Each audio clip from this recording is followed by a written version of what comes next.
So I'm a military guy for that. Let's go ahead and start with the call to order, and we'll start with the Pledge of Allegiance, and the flag is back there.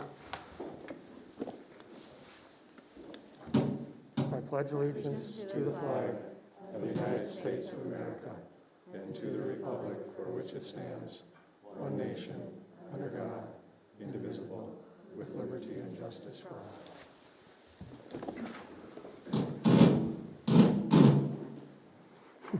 Thank you all for coming tonight. Thank you to the board members who could make it. We have a couple of board members missing. Jackie is sick, unfortunately, and Shannon is going to try and be calling in. She has sick kids at home, but she's not online right now. And to our guests out there, thank you for being here. Appreciate it. Just one quick change to the agenda. Under number 2, Roman numeral 2, we're going to move E, framing the work, to right below work session goals. So we're just going to switch that around. And I'm going to turn it over to Dr. Brenner to do the beginning. Thank you, Dr. Lund. Thanks again, board members, for being here this evening, and to my colleagues from the cabinet level. Appreciate you being here. And to our guests, Mike McLean, Keith Lund, also Tanya Schleicher is here, Eric Ripley's here, and they're going to be part of the Career Impact Academy conversation. Chris Arnold is here to talk about facilities, and of course Scott Berge will talk about finances. So our work session goals this evening, we've framed the conversation to work between 6 and 8, and certainly if we're done sooner than that, good for all of you for the conversation that we're having tonight. So we've been very intentional and strategic about putting this agenda together because we want it to flow in a way that allows you to participate and think not only about this evening, but think about what's forthcoming with some of the work sessions that we're going to have tagged on to the end of some school board meetings. So the goals for this evening are to really have a good understanding of where the Career Impact Academy is at from a financial perspective, because I know there are lots of questions about the sustainability and the funding mechanism and what that's going to look like in the future, and our guests will walk you through that information along with some other pieces that have come into play as it relates to the application that will be submitted on December 1st, but we've got a couple of more board meetings to work through before we get to that end goal. Secondly, Chris Arnold is going to talk about facilities from the perspective that he's working with some new software that really allows for interaction, not just between Chris Arnold and the software, but interaction between the board and our facilities relative to the projects that are on the docket, on deck, in the hole, in the future. So I think you're going to find that to be enjoyable. Might not be the right word. For Chris, it's probably the right word, and for somebody like Scott Berge, because it's sort of spreadsheet related, it's enjoyable. But this will really allow you to ask questions, to drill down at the campus level what's really needed at each of the sites, whether it's HVAC, electrical, security, safety, alarm systems, et cetera. And then Scott will wrap things up with the financial outlook as it relates to the next 1 to 5 years. You've seen his projections based on assumptions from the state formula to local property tax, additional revenue streams, et cetera. So this will be just another way to look at some similar information that you've seen before. But before we get to that, the reason for the change in the agenda is I want to take you through what was going to be the final step tonight, and that's framing the conversation. And after I lost sleep the last couple of nights about the order in which we would do this, I thought it would probably be more important to put this up front. So if you would just take a look at this blank sheet that you have, it's called the Guiding Change document. It's blank right now, but you also have another sheet in front of you that's a sample sheet that actually has some print on it. So these are the 2 sheets that I'd like you to look at. One should be handed out at your workstation, but you don't have, this one should be in your packet. The blank one should be in your packet. The one with words on it. The blank one is the last page of your packet. Okay, thank you, Dr. Lund.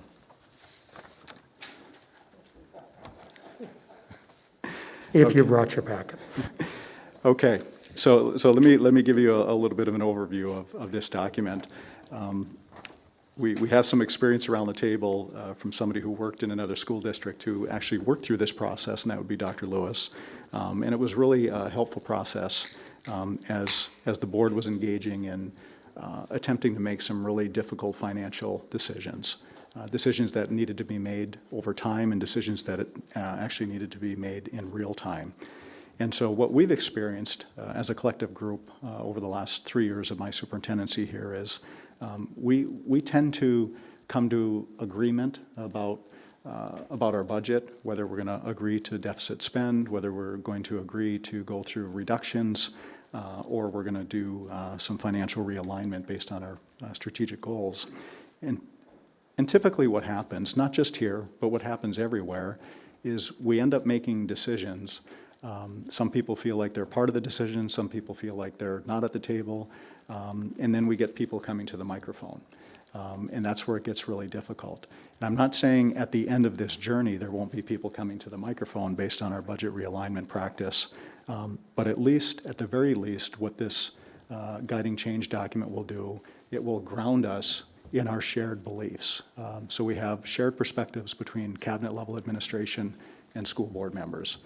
So when we get down the road 3, 4, or 5 months, we've agreed to some certain topics, some certain themes where we want to make budget realignments.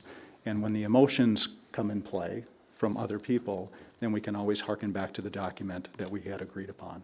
So that's basically the genesis or kind of the framework around why we want to put this into practice. So for tonight's purpose, all I really want you to do is focus on the current reality, our current reality, or the why. If you just look at that blank column, the why.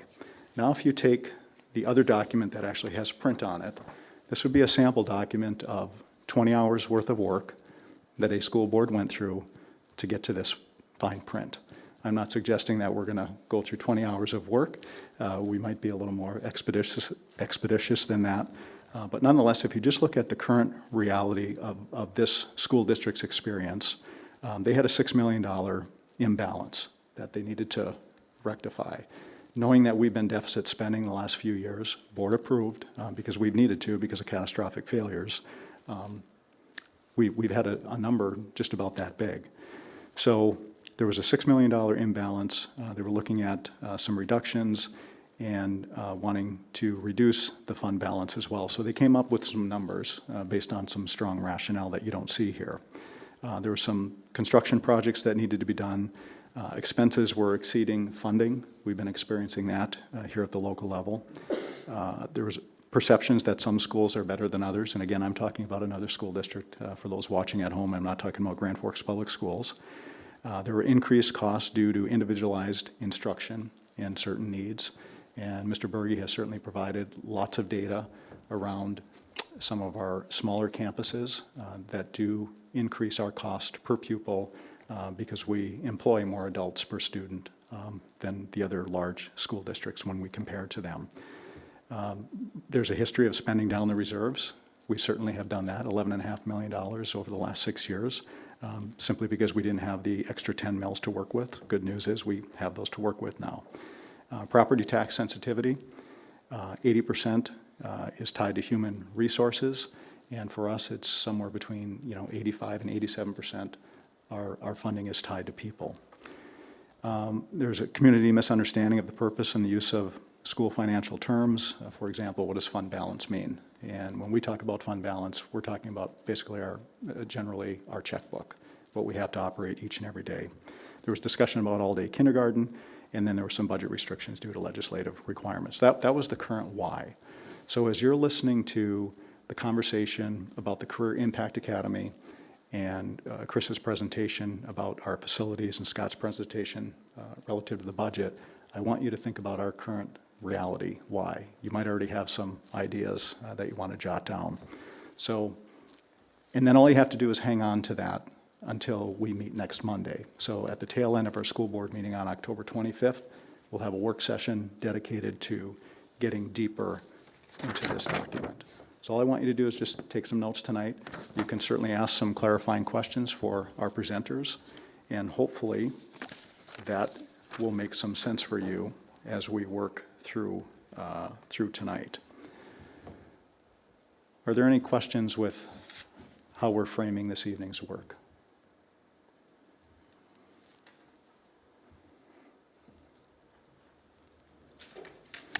Okay, hearing none, Mr. President, I would turn it over to Career and Technical Education Executive Director Eric Ripley to kick things off with the Career Impact Academy. And the president and vice president are going to move over there because we're assuming there's a lot of slides tonight, so we're going to move. We'll try not to do a lot, but there'll be some, so certainly feel free to relocate. And thank you, Dr. Brenner and board members, for the opportunity to be here tonight, along with my team members. I think I spend more time with them than perhaps my own family, but it's time well spent.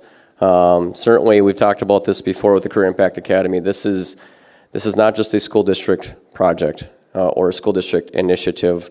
This is definitely a community-led coalition effort from the city, the county, the district, EDC, chamber, industry, post-secondary partners to try to make this concept a reality. So we're excited to be here tonight with Keith Lund from the EDC, Mike McLean from JLG, Tanya, and and Josh Anderson actually sitting back there in the crowd too. I just give a quick shout out to him. He's from True North and certainly on our steering committee as well, and so appreciate him being here.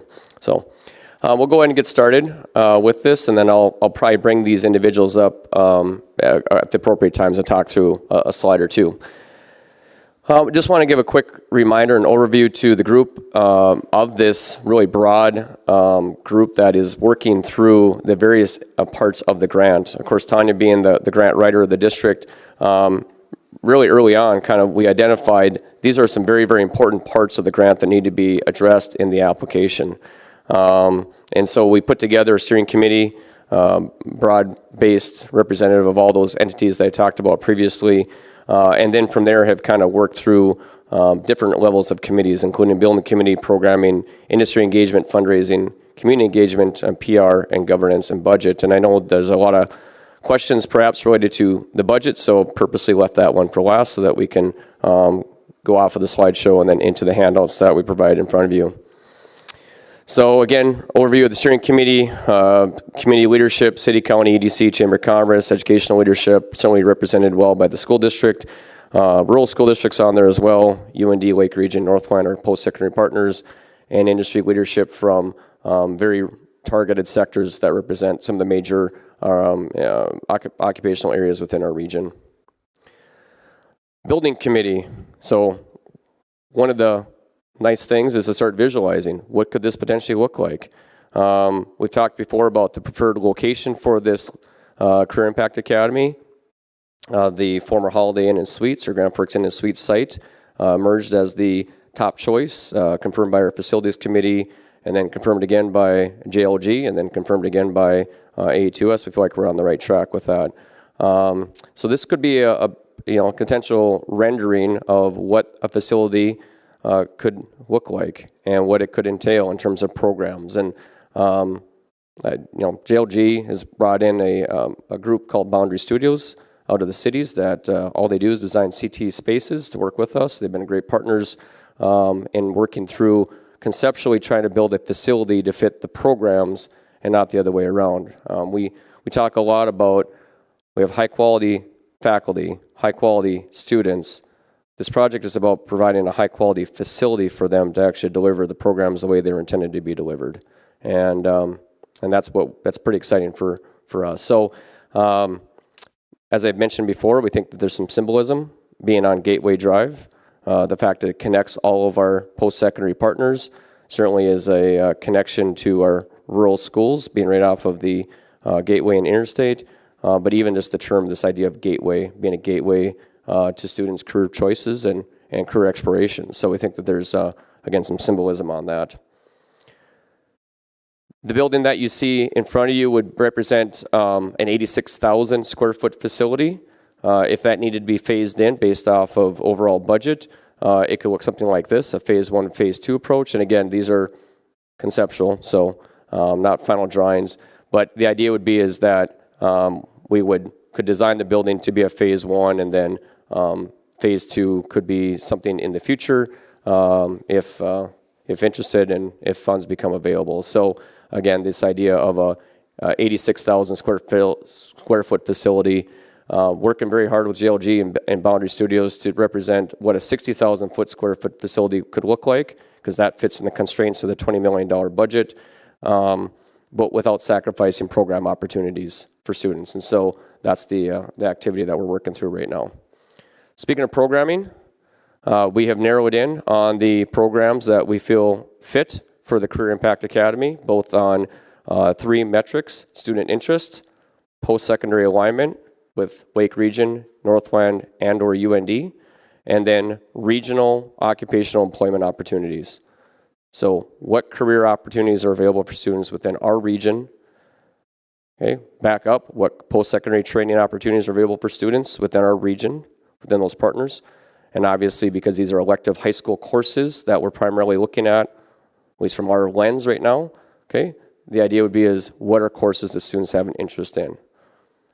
Medical careers, programs in the agriculture, food science, energy, which include culinary arts, precision agriculture, building trades, design and engineering, which would include things like engineering and robotics, welding, information technology, and transportation technology are kind of the high-level program areas, and those are referenced in that collateral piece that's in front of you. We'll talk a little bit about, real quickly, on medical careers. Right now, we offer a CNA track for students at Red River and Central High School, but that's all we're able to offer. We have a single classroom in each of those campuses. Those classrooms are not real large. The lab space definitely is not large. And so as a result, we are turning away, on an average, around 75 students a year that sign up for a medical careers-based classroom that we tell them, go find something else, because we don't have the space to be able to, A, expand, or B, have the ability to support. So one of the exciting things about this facility is the ability to expand offerings like medical careers, add multiple tracks for students, which then allows them to, start their pathway within that definitely high demand, high wage, and high need area. So that's something that really this program is about, is trying to provide the right space and the amount of space to support that student interest.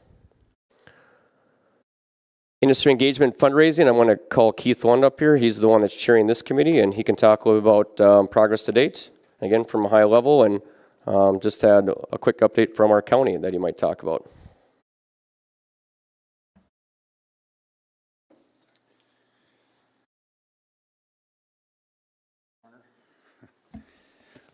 Thank you, Eric. President Lund, Vice President Flynn, Superintendent Brenner, school board members, pleasure to be here tonight, and thanks for the opportunity to present. Really appreciate Mr. Ripley's participation of many on the board on our group, but Eric really has been a driving force, and we had a chance to work a dozen years ago on the expo, and we thought that was a big deal, but this is a really big deal. So appreciate the opportunity. I want to give a quick just high-level update in terms of where we're at. In terms of fundraising, so the role and responsibility of the industry engagement and fundraising group is just that. One, to engage industry, number one, to make sure that we understood what their needs were from a workforce standpoint, and we asked them the magic wand question, that if we could have programming at this Career Impact Academy that would support your industry, what would it be? So we had a number of, they're on the screen, a number of industry-focused sessions asking that very question. And so we got fantastic input that I know that Eric and his teammates took to the programming committee and then sort of laid that over industry demands and student interest to come to the programming that he has developed that he presented a short time ago. The second part of that, and we sort of seeded the future conversations, we wanted industry and we needed industry to come to the table to help support this, to make this vision a reality, and I'm going to give you an update right now on the progress we made to date. Right now we have commitments, firm commitments, letters of intent in our office or board approved. Thank you for the school district's commitment, and as a part of that, $3.35 million. I'm going to include, even though this is not approved, I'm going to add to that $1.7 million from the City of Grand Forks through their Jobs Development Authority. I think it's pretty safe to say, although they haven't banged the gavel finally, but they're purchasing the Holiday Inn, former Holiday Inn site. They're demolishing that property and intend to donate it to the project. And that value, which counts towards the match that the state of North Dakota, is $1.7 million. So I'll tell you today that I am 100% confident of $5,050,000 in terms of our commitment that we have into the door. We have, over the last few weeks, made $2.375 million worth of asks. We sat across the table from someone and said, we'd like you to invest $50,000, we'd like you to invest $100,000. or $500,000 in the project. I'm going to use a rule of thumb of maybe 75% of that will come in. I'm just doing a little bit of math for you. Sorry, it's really up to date. We would have put it on the screen. If we assume that, we'll have about $6.83 million if that comes to fruition. So that leaves just a little over $3 million, $3.17 million that we think we need to raise beyond what the conversations we've had and the commitments that we have to date. We're having meetings every week. I'm a part personally of 10 meetings this week and more than that next week, and we have a number of people that are actively participating, divide and conquer, so to speak, in a good way. I want to recognize some people. First and foremost, Dr. Brenner, you've had some conversations, and I appreciate that very much. Mayor Brzezinski has a number of companies he's visiting with, and Barry Wilford from the Chamber, John Onken from True North Equipment, who's been just really one of the most passionate champions of this project, Todd Phelan from the City of Grand Forks, Al Palmer, who contacted us and said, you know, I'm done with the Veterans Memorial Park and I'm kind of bored, so I'd like to help you guys out. So we were really fortunate and pleased to receive that call. And then Phil Kramer from Lunseth Plumbing and Heating, as well as myself. So those calls are coming in. So that's where we're at today in terms of fundraising. I wanted to also say, I know you're going to be talking about this in just a minute, but there's a couple of things that I've heard from industry that I think that I can't put numbers to right now. But when I talk to companies, not only are they interested in supporting the project from a fundraising standpoint, from a capital, so important to match the state dollars, but they want to know how they can be involved long term, both in terms of participation within the center, but also in supporting their respective programs that support their industry. A number of organizations have made that comment to me. And number two, you know, there's a revenue stream that I think is also hard to identify. But a facility like this, in my mind, it have unique revenue streams that aren't available for Red River or Central. Industry is going to want to use the facilities to train their existing workforce and not take that existing space that they have in their facilities out of production. That's the space that they use to make money. This will be a space, the welding labs as an example, the robotic labs in healthcare. All of those companies in all those sectors have said, we really want to see what we can do with these facilities after hours to train our existing workforce. So I think that's going to bode well for this in the future, and obviously we'll put those relationships together more formally as we move forward, but I think the early signs are very positive in that regard. That's my quick report, and I'm happy to answer any questions. And again, thanks for the opportunity.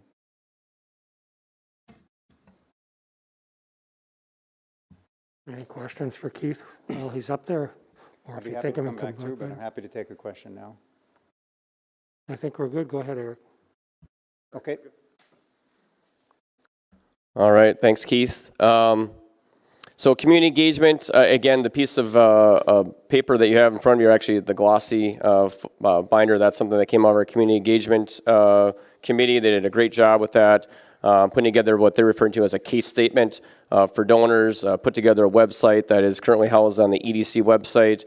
They're working on video vignettes with different champions of the project, both from industry, public, and private sectors, to be able to kind of share the story of why they think this is a good concept for our region. And we're in the process of doing our second student survey right now that is ongoing with our middle schools, our high schools, and our regional, the rural schools at the middle school and high school level. So to date, we got a little over 2,200 surveys in. It's still going. We'll probably get a little over 3,000 by the time it's done. And really what we're asking students is essential questions. Your level of interest in fill in the blank, okay, culinary arts, and then your willingness to travel to participate in that course. Because if you are from a Thompson or a Mayport or a Larimore or a Red River or a Central, it doesn't matter. Either way, you're going to have to come to this facility to participate in the course. And so the interest in taking the class and the willingness to take the class or travel, we kind of are interested in that. What's interesting is high interest in both areas, both in the interest in the programs being talked about across the board and a willingness to travel to participate in the courses. And so to me, I think that bodes well for the programs that we've identified. And we're happy to share those results with the board once the survey is finalized, which should be by the end of next week. And then there's been some presence at community events as well. Again, trying to engage our stakeholders in the community. Tanya has sat at parent-teacher conference nights at the different schools, and we had an event at Farmers Market and sporting events, and so I appreciate taking the time to, again, try to educate people and gain their feedback and thoughts. And I think that's generally been very, very positive from the parents that have been spoken to. All right, and then, last but certainly not least, the governance and budget. This is a committee that looks at two separate things. One is the governance of the facility. That needs to be addressed as part of the grant. The governance model that was approved by our steering committee is essentially what you see up here on the screen. Grand Forks Public Schools would serve as the center board. Grand Forks Public Schools would be the fiscal agent. There would be a leadership council that is comprised of representatives of the member school districts. Right now, that in our virtual center is the superintendents of the 8 member school districts. That's our leadership council. Every CT program has to have a program advisory committee. So when Keith talks about the ongoing connection to the programs and ongoing investment in the status of that program, certainly we have industry partners that have stepped up and contributed financially, both with their time and their expertise to this project. It would only make sense to continue to leverage that support to strengthen our programs moving forward. So we envision that. We also have proposed an annual steering committee meeting. So this idea of bringing again the city, the county, the EDC chamber, school district kind of together on an annual basis to relook at everything that we're doing within the center makes sense.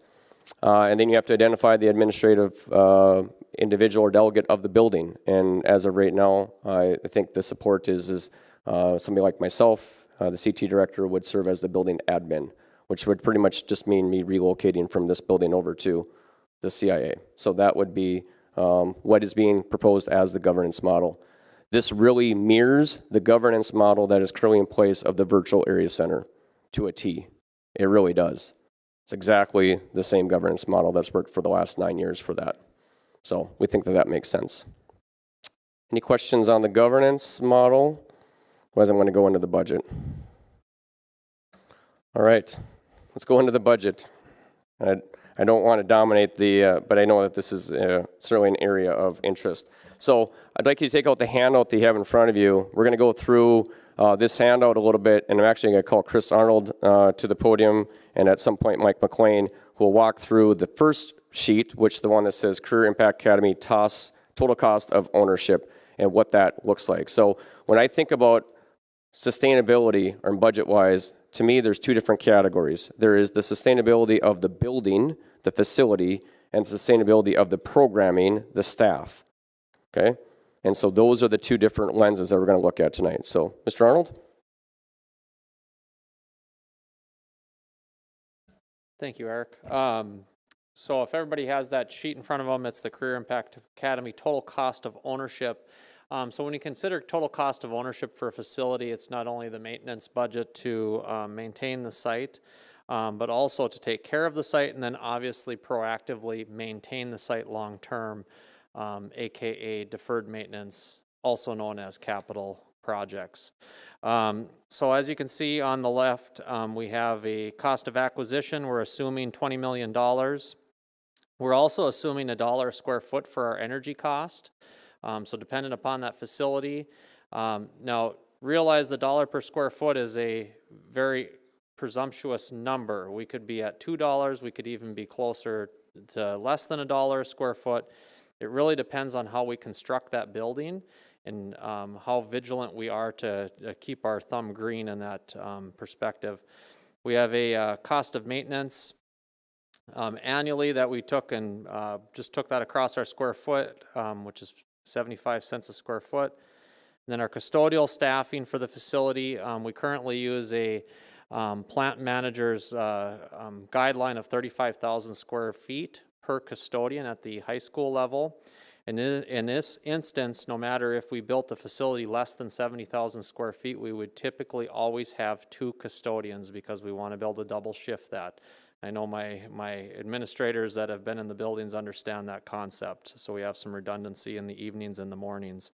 And then we also have a cost of production line that talks about snow removal, grass services, things of that nature. And then jumping down to the very last line, we've also got a deferred maintenance or capital maintenance project that we would want to be storing away money for when that roof fails or when that boiler is ready to be replaced. And that's assuming a 2% annual replacement value. Some other assumptions before we get into the numbers, we're assuming a $13 million facility. That number will change, obviously, depending upon the size. So if we go larger, if we inch back up to that 80,000 square foot, that number obviously becomes larger. We're assuming that the city is going to be our partner and cover production costs, so meaning they're going to take care of snow removal, grass, things of that nature, upkeep of the parking lots. We also are assuming that the cost of acquisition is fixed and is not considered at an annual rate, so meaning that we're buying the property. That is all part of this project put into that $20 million. We rolled commissioning in, which is one of our typical costs of ownership, and you can see how we calculated out the custodial costs. Now, looking on the right-hand side of your sheet, we have three assumptions. We have a 60, a 70, and an 80,000 square foot facility. Our building costs total for parking lots, building, everything, landscaping is at that 275. You can see those dollars below that that signify that value of that property to get it up and running. We take that operations value with that $1 we talked about. That gives us our annual operations budget for energy. Our maintenance, custodial, you see how that kind of flows down. The custodial would remain at that until we get to that 90 to 100,000 is where we would want to get to that 3 FTE loading point. That gives us our subtotal. The deferred maintenance, I did make a slight error there. The deferred maintenance for the 60,000 would be 260,000. At 70,000, it would be approximately 300,000. And at 80,000, it would be about approximately 340,000. Again, very, very early. Lots of things can change depending on the size and what it costs to build our facility. Any questions on this sheet?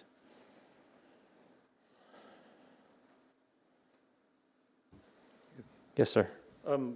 You talked about the city covering production costs. I assume that conversation has been taking place with their council members or at least administration, the mayor, and I mean, I heard the word assumption, so that's why I'm asking. I mean, how?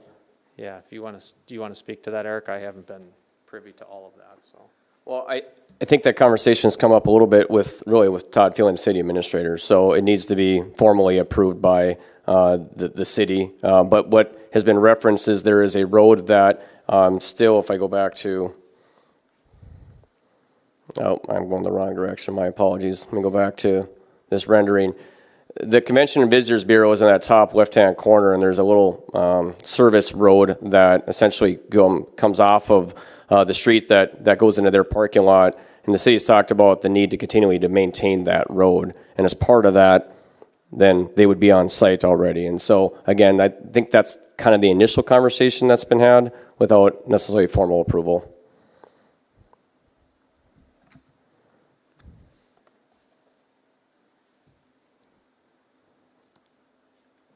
I think I'll go to, you're good? I think I will call Mike McLean to talk a little bit about the cost of operations because he's from JLG and they are involved with the design of the building. He could talk a little bit about that dollar per square foot and some decisions potentially within the design to adjust that. So Mike? Thank you, Eric. Thank you, Dr. Brenner and members of the board for your time tonight. So so the dollar per square foot, that's a good place to start. That's kind of where we start with code, meeting the code minimum for a typical new building construction. And I'll have just a couple examples I'll share with you locally that give me some confidence that there's some potential to get that actually lower. We obviously have to go through the whole design process, pick out systems, really get the building orientation and size all figured out. So that's all to come. But so I'll use two examples. One would be our local JLG office, our new office we'll be moving into in late winter. And so that building we started at about the same cost per square foot based on a code minimum building and worked our way down to get that to be 40 cents per square foot lower. So we started at about that $1.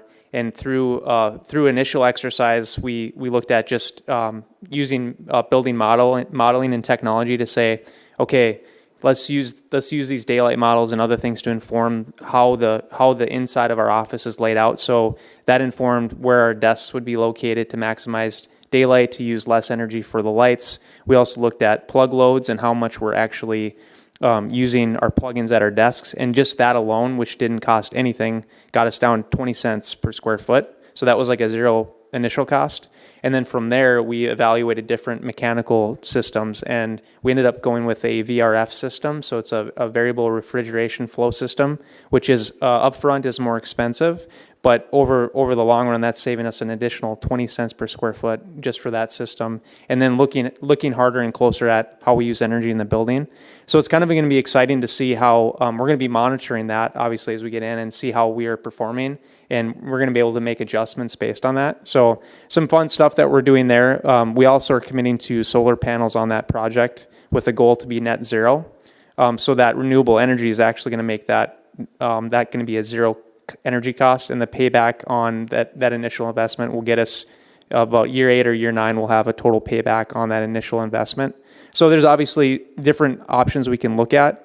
Some of them you have a more upfront cost, but the long term is what we want to look at, the total cost of ownership. So we're going to be doing that on this project and bring all that data and that information. And then you have the option to decide, okay, we want to invest in this system. We want to put this much money in and make that savings, whatever that ends up being. It could be, it could be as low as 60 cents, could be closer to $1, just depending on, what those decisions get made.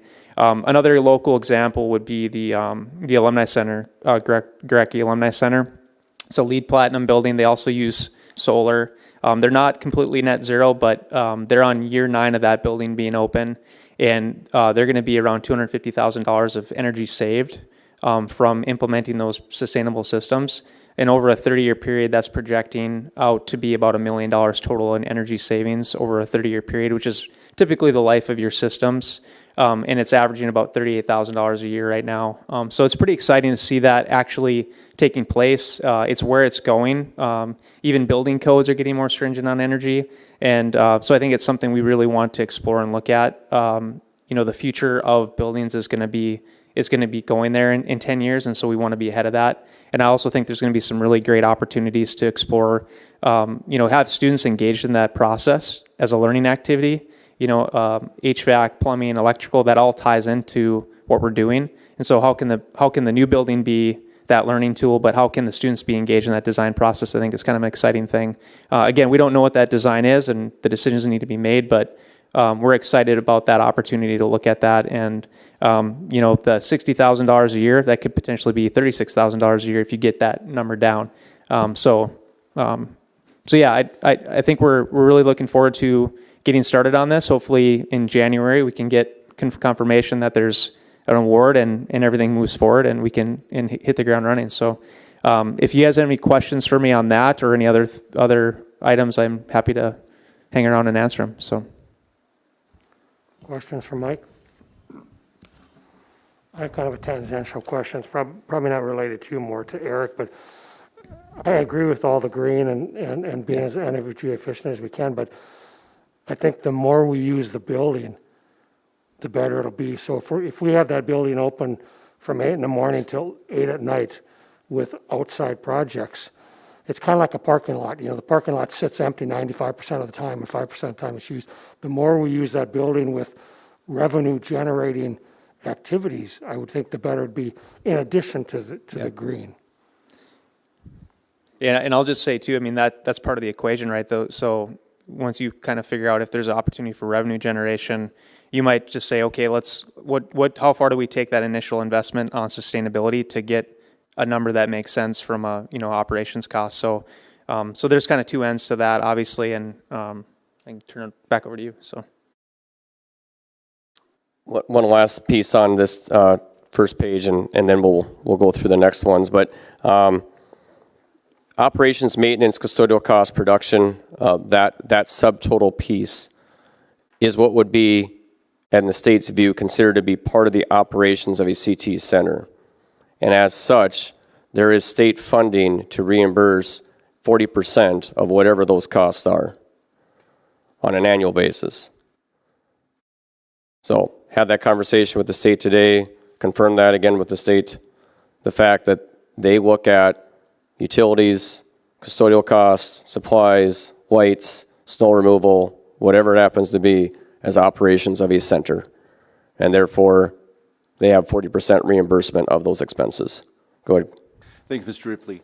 The 40%, is that legislative action, therefore it has a sunset, or is this ongoing? It's ongoing. So Thank you. Thank you for your question, Mr. Delfit. The thing to remember is that the Department of Public Instruction gets one funding amount from the state for their per pupil funding payment to districts. And then the Department of Current Technical Education is completely separate from the Department of Public Instruction and gets their own funding budget from the legislature that they then turn around and support CT programs, including this. So I think that would be, it's a game we're not currently in. We don't currently get reimbursed from those costs because our programs are inside of a school building versus a CT center. So, but that helps bring that local share down pretty significantly. Okay, we're gonna breeze through. I realize I'm over my time, but I think this is important conversation, so I'm gonna continue to go until Dr. Brenner turns off my mic. Let's talk about instructional staffing. I said there's two different big buckets when you talk about sustainability. For me, it's facility costs, which we just went through, and I appreciate Chris and Mike's expertise on that. They're more experts in that space than I am. And then there's staffing costs. And so what this next document shows you is, again, the listing of the different programs that we have in column 1, how many full-time equivalent staff that we feel we need if we were to provide every single one of those programs and courses that we're talking about. And these would be courses that, again, need to obviously have student enrollment and would actually need to fit into a 60,000 square foot facility. And so we come up with 16 instructional staff. Of those existing, how many of those are currently on the payroll books of the Grand Forks Public Schools? That's column number 3. Close to 6, 5.9. How many of those existing FT are currently being charged to the Grand Forks Virtual Area Center? That's 6. So we combine those two, and I'll talk about the reason we're overstaffed in a couple areas the way that I see it, but the reason that's going to be helpful for us in this. So the new full-time equivalent required within the Career Impact Academy, I am looking at a number closer to 4.9 FTE. The reason that that doesn't include the negative 0.4 for engineering, robotics, and for IT is because we don't anticipate taking every single course from the high school over to this Career Impact Academy, specifically for 9th graders. So we're going to need to have a 9th grade offering at Red River and Central, probably in IT, which we currently do, and probably in engineering, which we currently do. So that staff will be shared between the Career Impact Academy and their existing schools. That's the reason why I didn't include that staff in there. So if you add up everything else, we're looking at about 4.9 full-time equivalent instructional staff. Now, assuming a rough number of $70,000 for salary and benefits, what would then be the new FTE expenses per program area? So that's why you're seeing the 56,000, 70,000, 77,000, whatever that number is. The second to the last column, again, Department of Public Instruction, separate from the Department of CT. So the Department of CT supports ongoing CT programs in the form of a reimbursement rate on things that include salaries, benefits, supplies, travel, and anything that encompasses the program minus equipment. And we can talk about equipment a little bit. The rate they start at is 40%. That's the flat CTE center rate. And that would be the rate that would be applied to all the operation costs. However, that rate has an escalator on it. For every school district that's involved in that program, you get a +4. So if you have 2 school districts involved, you're at 48%. If you have 3, you're at 52%. And it can go all the way up to a cap of 100. So we had programs early on in the area center. They started their high reimbursement rate at a higher percentage at their virtual center year 1. We actually had programs in year 1 that were at 100%. 100% paid for by the state. 0% paid for by the local share. We are at 40%. We have 7 partnering school districts plus Grand Forks, so that's 8 school districts. If we had every one of those districts taking one of our programs, that's 32 extra percent. So now we're at 72% reimbursement rate from the state on a cost of the salary, benefits, supplies, travel, anything that comprises that program minus equipment. The reason I say minus equipment is because equipment is supported by the Carl D. Perkins Act. That's federal funding that we get every year to specifically support CT equipment. We get roughly about $150,000 as a district to support equipment costs. So some programs are at 40%, some programs are at 70%, so we just are using an average rate now, estimated average at 50% as far as a cost share for that salary and benefits, which is what comes up with the last two columns. Dr. Lund. Just a quick question. So Yep. if you taught some virtual courses that weren't taught in most of the state, and you picked up 20 school districts, you would be at 100%. So you could do, it'd be hard with labs, but I mean, if you Correct. had virtual classes on things, you can pick up more than the ones that are in the area, correct? You certainly can. We have courses right now in the IT space that we're delivering to students in Bismarck. So, and we get a +4 for all those districts, every individual district that's participating in that. So yeah, the cap is at 100, but we think a very conservative estimate would be 50% costs. So that also then lowers the local share on additional staffing costs. Okay, page 3 in your packet then illustrates, this is a screenshot from the virtual area center. This is a screenshot of a portion of our medical careers program. We have multiple staff in the medical careers program, but 2 of the staff, Katie Hatt, Rocky, and Lindsay Nosted, there are 2 of the staff members listed. Lindsay is an instructor at Central High School, and she delivers all of her courses to students of Central High School. Her center, CT center rate is 40%. You see that where the arrow is on your sheet. Katie, on the other hand, delivers online courses and has lots of school districts participating in that, including districts outside of our own area center. So her reimbursement rate is 76% of her salary, benefits, things of that nature. The nice thing about the way the state is also funding CT programs is they take the highest instructor rate and they apply that to everything that you see below, including textbooks, curriculum development, supplies, purchase services, travel, etc. They're giving you every benefit of the doubt. So even though we're using some supplies for Central High School students, we still get that reimbursed at 76%, not 40%. So they take the highest rate of any instructor in that program and they use that rate to apply to any other expense of that program. So again, there's an ability for us to unlock some state funding to keep the lower local share extremely really low. The last sheet, yep, go ahead, Doug. So we get increased state funding if there's outside districts. Does the outside district have to pay any fee in addition to them? It's a great question. So if I use, again, our virtual center, which we're really building this model off of, in the 1920 fiscal year, last fiscal year is a tough fiscal year to try to make any determinations on. So I'm going to go back to the 1920. Our operating budget for that year from a staffing side of it and supplies and travel, so everything, we didn't have a facility cost, obviously, was roughly $700,000. Of that, $400,000 was paid for by the state. So again, we're a little over that 50% rate, right? That's kind of that average that we're trying to use. So of the remaining $300,000, the district paid $250,000, and the combination of the other school districts paid $50,000 to participate in our center. Now, the school district's rural rates are based off of the size of their school district. So Hatton pays less than a Hillsborough. It's based off your overall 9 through 12 student enrollment. And that's the funding model that we have set up. And that would continue in this setup as well.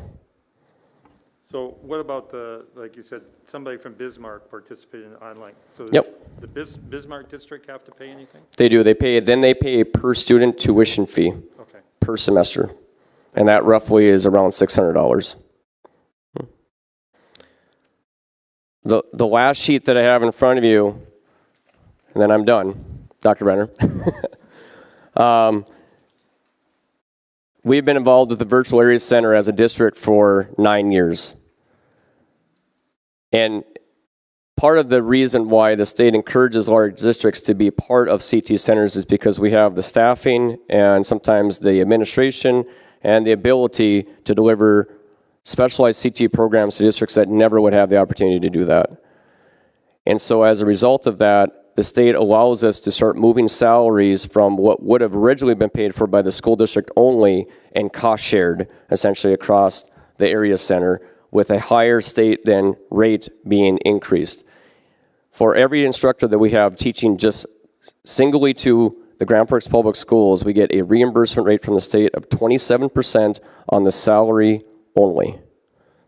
Not on benefits, not on supplies, not on textbooks, not on curriculum development, salary and salary only.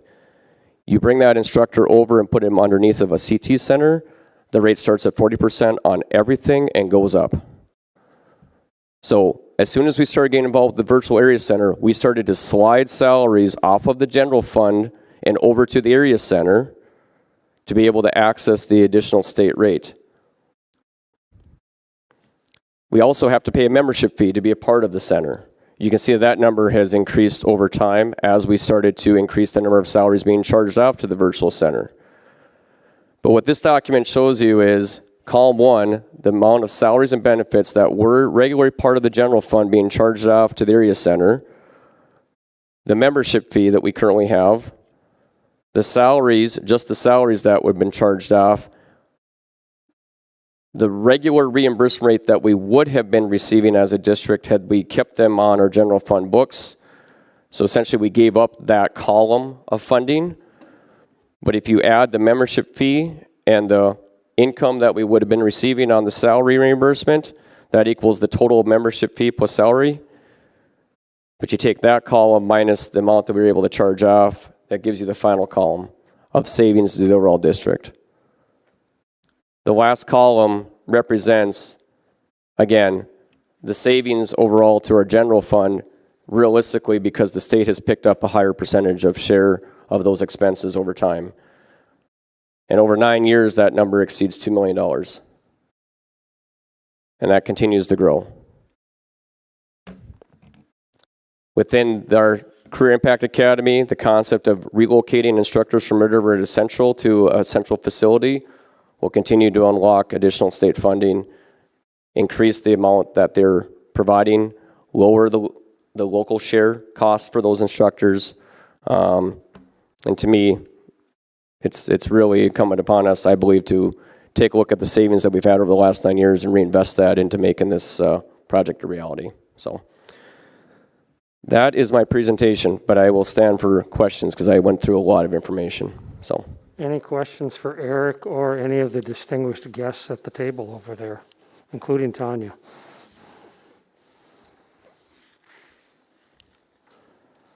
Right. Amber? I'm aware that there's potential additional grant funding for grant applications that might be approved.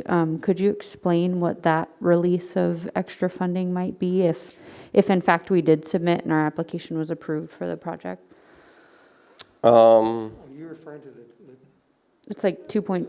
Are you referring to the extra $10 million? The extra $10 million? Yeah.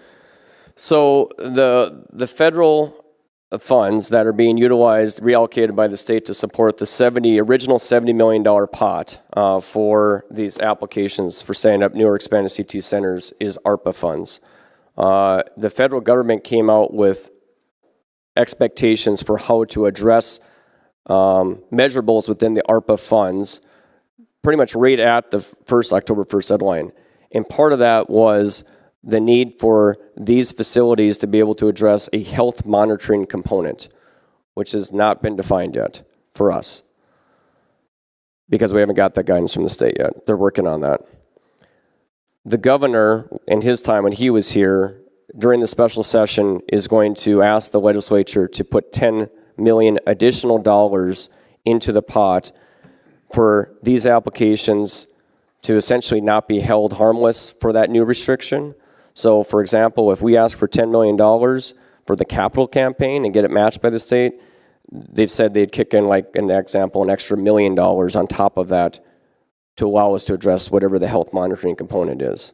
So I think that the feeling is they don't want to shift the way those funds are going to be distributed, but they also don't want applications to have to downsize the scope of their project to then now address something new that wasn't part of the original scope of the project, if that helps. Any other questions or comments? Seeing none, Mr. Ripley, thank you. Team, thank you. Appreciate your time and effort. Feel free Appreciate to- that very much. Thank you. Feel free to stay or feel free to go. I understand. So, Dr. Brenner, I'll kick it back to you. All right, next up will be Chris Arnold, our Director of Buildings and Grounds. And Chris also has some handouts he'll be referring to that are at your workstation.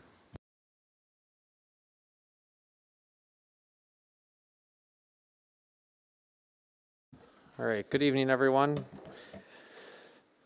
In front of you, you guys have approximately 5 sheets of paper. I'm going to start with the larger sheet that says system and then has years 2010 through, or 2021 through 2030. And I want to walk through kind of the process that we are working through in B&G, and I probably shouldn't say we, it's, I guess, Scott and I. That's the team that we're kind of working through. So the process, since we received an additional 10 mils of funding for the upcoming fiscal year, is to appropriately address our capital needs throughout our facilities, but to also look at other avenues and other ways to execute projects. As I'm sure you're quickly realizing on this sheet in front of you, those numbers are pretty daunting in year 2022. So I want to kind of talk through how we're going to address those. First of all, these numbers that are in front of you, this is deferred maintenance capital projects only. This does not include expansions. This does not include programmatic improvements such as secure entryways, such as changing the learning environment. This is merely to make your buildings operational to today's standards, whether it be indoor air quality, fire alarm systems, sprinkler systems, ADA compliance, etc.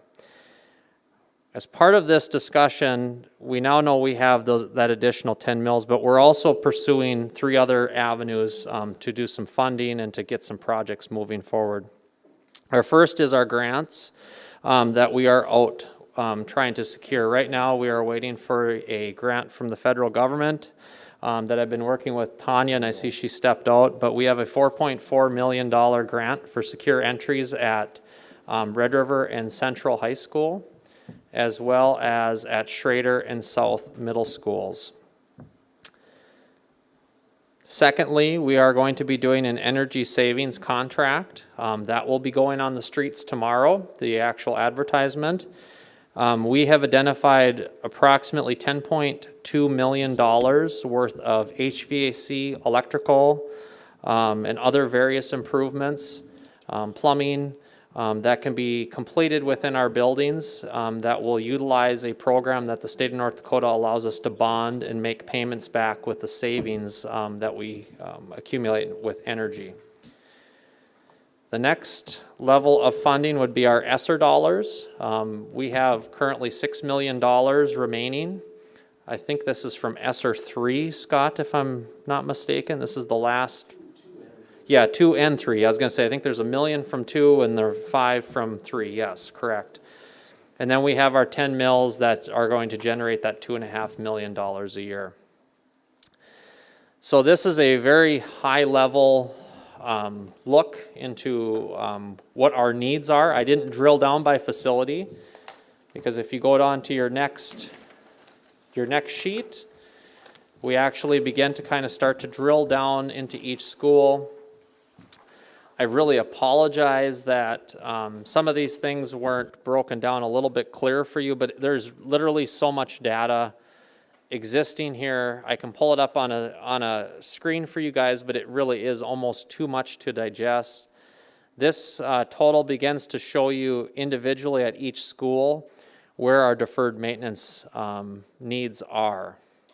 One of the metrics that I was hoping to bring forward, I just ran out of time, was an FCI index, where we'd actually balance the deferred maintenance projects at a campus against what the replacement value of that campus at its current square foot value would be. And I can tell you right now that Central High School, Valley, and Twining are all extremely close to the 50 to 60% rate of replacement, meaning typically industry standards tell us that those would not be wise investments for deferred maintenance.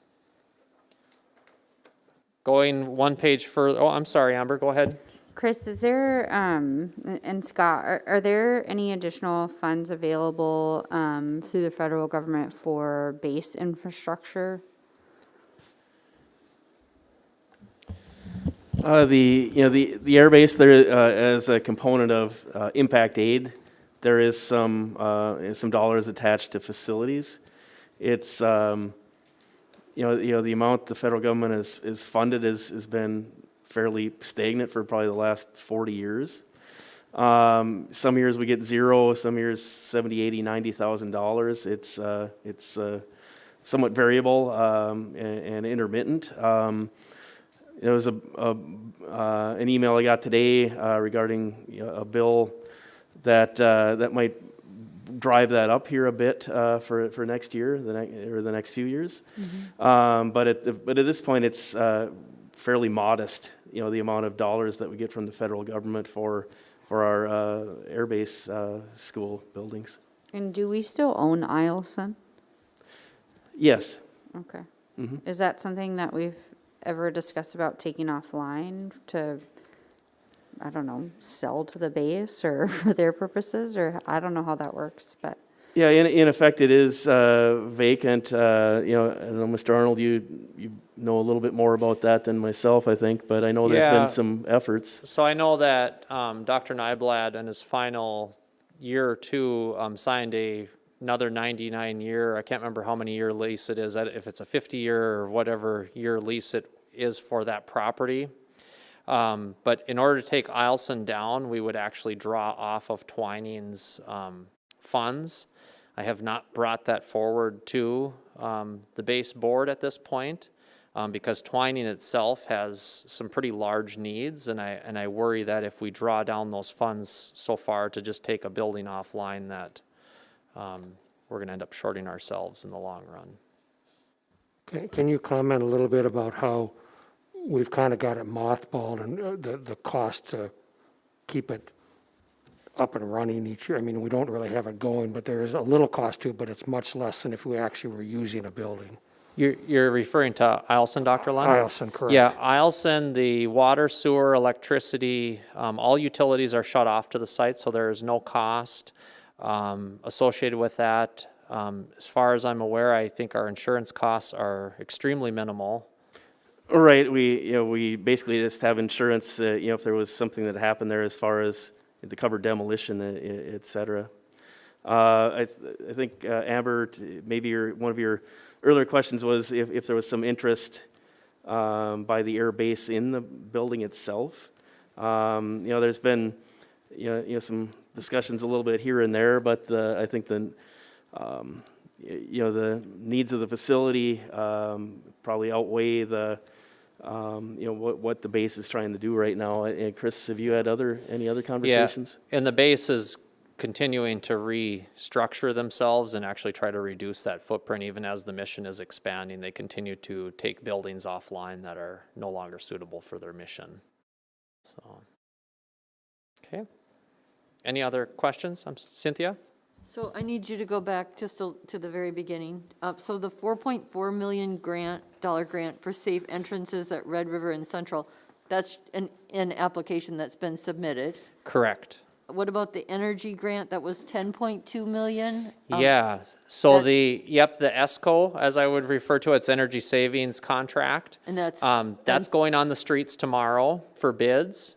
So we will actually be doing a site visit next week, and then we will be accepting bids, I think the 10th of November, hoping to have that turned around for board approval towards the end of November, early December. So that's a grant that's already been given. It's not a grant, that's actually a program with the state that involves us being able to bond with a certified energy savings contractor or vendor that secures the savings of the energy savings pay for the bond. So it's a bonding agent that doesn't require voter approval. It does not cost the taxpayers any money, but we're able to make improvements to our facilities. Okay, thank you. And then I have another question, moving to you. Did I hear you correctly in saying that Central High School, Valley, and Twining are at the 50% level of deferred maintenance, which somebody recommends not keeping those schools up? Well, it's an industry model, Cynthia, that when we start to inch towards 50 to 60% of replacement value, it needs to be a very large discussion before you begin to reinvest into that property. Is that an investment you want to make? Because the scales start to tip the other way when building new at that point.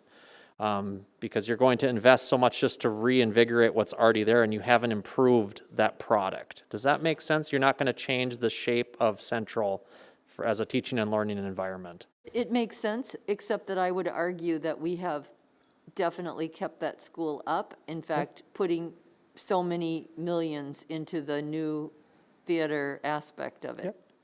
So that concerns me that, we would be having that discussion, quite honestly. Or even like to hear about it. It kind of jolts my, Yeah, these are purely factual. This is not a discussion that's occurring behind the scenes on any of the properties. These are purely values for you to evaluate our properties so we can make wise decisions. yeah, I appreciate that, thank you. Yep. Yes, Dr. Lund? I think the flip side of that is you look at Discovery Elementary, and the total deferred is $450,000 because it's a new building. Yep. I mean, that's the flip side of it when you look at a new building versus a building that's 50, 60, 70, 80 years old. Correct. Yes, Doug? Okay, on the second page, I assume this is greater than through 2030? Since it's 280 million versus 208, it's, Correct. So I have planned us out until 2040. So I'm utilizing a software. Maybe I should back up a little bit. So I apologize. We may have jumped in a little deeper than I explained. I am working with a consultant, ICS, who is an expert in long-term facility management. They work a lot in Minnesota. We are utilizing their software only to help us develop a plan to tackle our capital needs through the district. So currently, we are projecting projects from 2021, so this year, the remainder of this year, all the way out to 2040. So this is not only an exercise in looking backwards at what work we need to do today, what has been built up to today, but also looking forward into the future. and then, as I think I understood that you said these numbers don't include programming changes, expansion, or security? Correct. Okay.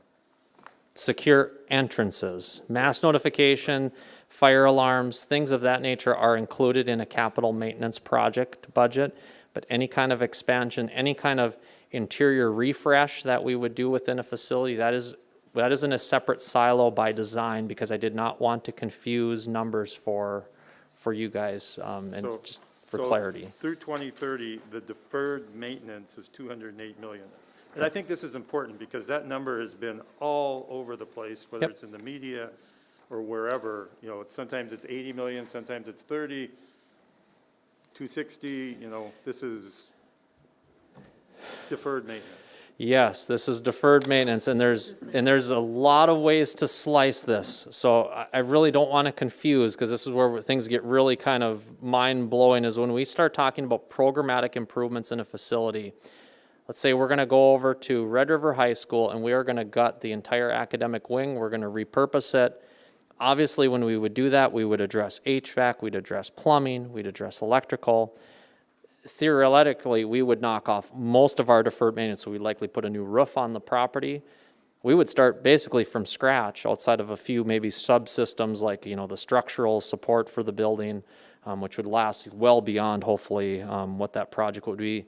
But that's why that programmatic piece is in a separate silo, because if we do an event like that, we can take care of a lot of deferred maintenance. There's a lot of synergy in taking care of deferred maintenance items in a large group, because we tear down a ceiling, it's easier to touch the plumbing, the HVAC, the electrical all at once, if that answers that, okay? All right. You mentioned, there's an industry standard that you follow, industry standard regards to deferred maintenance. Where does that come from? Like, what industry standard is that? So I work a lot with the Minnesota Department of Education folks, so we've received a lot of data from them. I've also pulled from my counterparts at UND. I also reference North Dakota Century Code has some guidelines within it. The higher ed boards also have some guidelines available. Some of them state to put 5% up front for the first couple years into a facility and then drop to that 2% in following years for that deferred maintenance budget so that you have a savings account for that day that that roof begins to leak and needs to be replaced. Okay. Anybody else? All right. And then going to the, I believe this is the last page. And I apologize, I had to make these so big so you guys could actually read. It's just an enormous amount of data. Actually, it's the second to last page. This particular page displays health, safety, indoor air quality, and abatement in our top box. We talk about the project costs for projects that exceed $100,000. Fire safety is within that value as well. And then we drop down, and it looks like we have a double fire safety, so I apologize on that one. But then we actually get down, and you can start to see the breakdown each year where our money, where we'll be spending money. We are going to make a very sustained effort to address compliance with ADA. Simple items such as investing in doorknobs, fixing ramps, beginning to address ADA accessibility for bathrooms, and then really start to narrow in on our fire safety and our mass notification. Again, very large numbers. They will be trimmed down to what those values are to accommodate that, and we'll move those numbers across. Really, we're focused in on our first 5 years at the most, but this is a very big look ahead for you. And then the last page of this presentation is our gap analysis. And it's got the charts and some bar graphs. And you can begin to kind of see, we'll kind of move through the different charts. So you got the accumulating annual needs versus the allocated funding. We are currently have an allocation of funding of $2.5 million. That would be our steady stream out until 2028. Unfortunately, we weren't able to modify the software at this point to anticipate in 2029 that additional $1.5 to $2 million that would come back onto the books at the payment of the last bond payments that would kind of start to fall off. And those, I think, technically wouldn't fall out until 2032, right, Scott, or 33? Yeah, the existing debt that we have, about $1.5 million in principal and interest payments will drop off at the end by June 30th of 2028. So that will make that dollar amount available for future projects. And then the remaining debt that we have beyond 2028 would be entirely gone, I believe, by 2034. But a huge chunk of it, the 2010 bond issues that we have would drop off around 2028. And then sustainable payments of about $1 million for probably 3-4 years with a decline ultimately at about 2034. All right, and then the center graph up on the top talks about accumulating needs versus escalated funding. We do not have escalation of funding, but we do on the upper right-hand corner have a one-time infusion, which would be our ESSER dollars. And then we move down, and really I would actually center probably in on the center graph that says needs by year. This begins to kind of show those needs that we would associate across each of the years. You can then drill down even further with the graph to the right that actually breaks down school by school, those needs. So you can kind of see where those high risers are in the in our facilities. And then lastly, the needs by systems begin to kind of show where most of our infusion is needed. Our mechanical systems are in poor shape.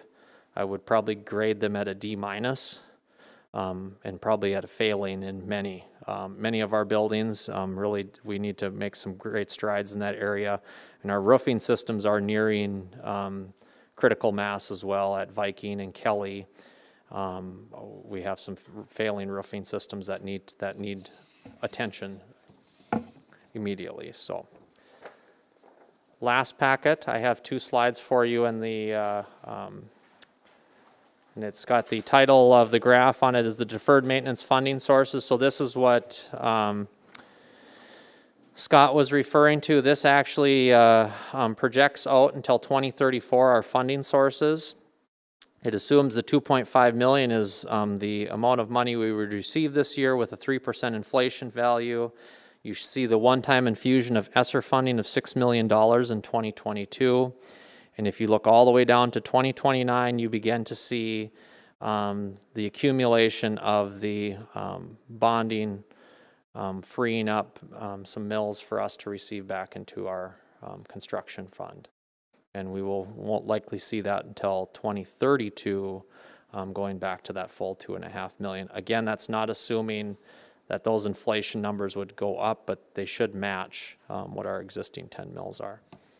Any questions on that slide?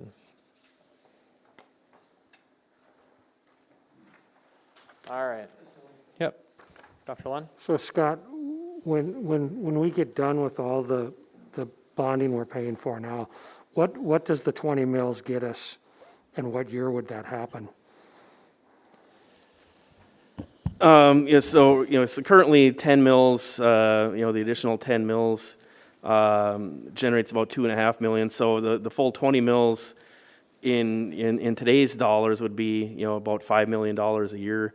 So we, the 10 mills that were existing previously, all of that is going to pay principal and interest on debt.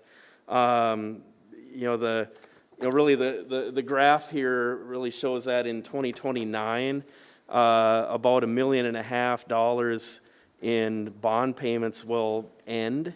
So we'd be taking the 2.5 million that we get now for the new 10 mills, of course, with inflation, hopefully about 3% growth per year, and then about $1.5 million, or about 60% of those 10 mills freeing up in 2029 of our existing mills that are going to debt.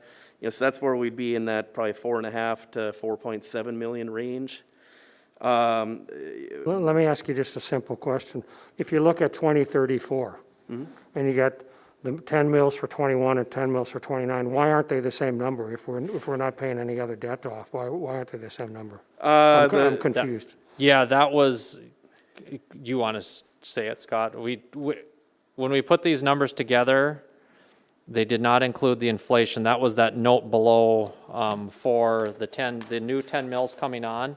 He did not tie the inflation value down. Sorry, but yeah, I knew that was going to cause confusion. Sorry, I didn't stop and, yeah, I apologize. All right. Sorry about that, Scott. That's a mathematical error on our side, so. Appreciate all your work on this. Very much.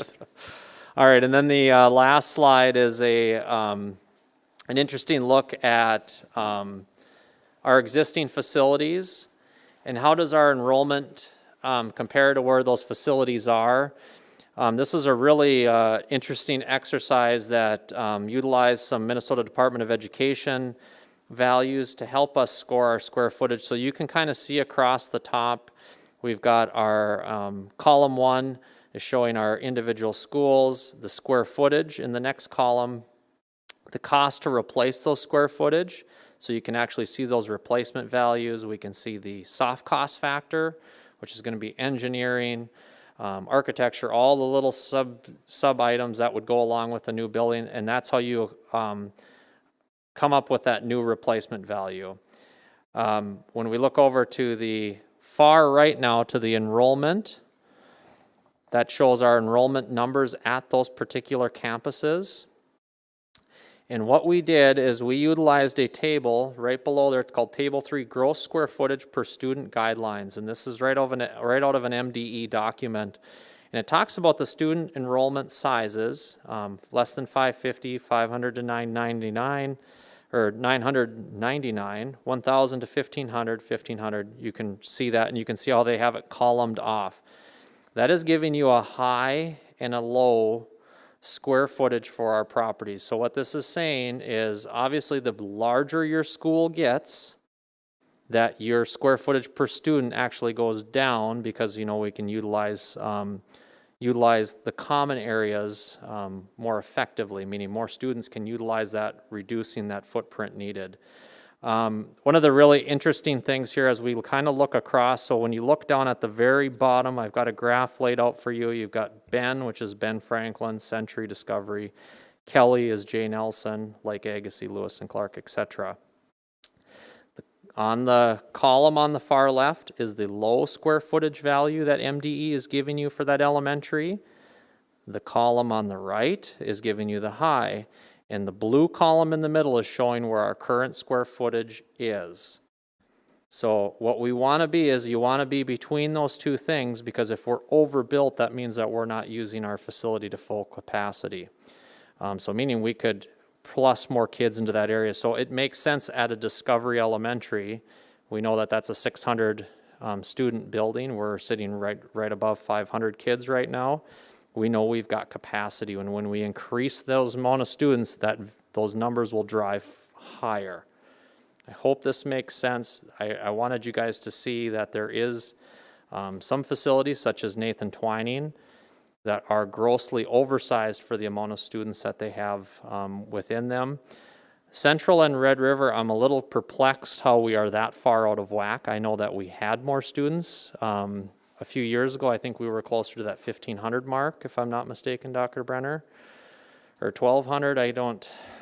Yeah, that 1,500 would be high. I know Red River was bigger than Central at one time. You know, Yeah. it was certainly over 1,100, but that's now flipped. Yeah, that is interesting. Yeah, I'm not really sure why we're so out of whack in the high school level. It could be the types of facilities we have. You know, we have pools, etc.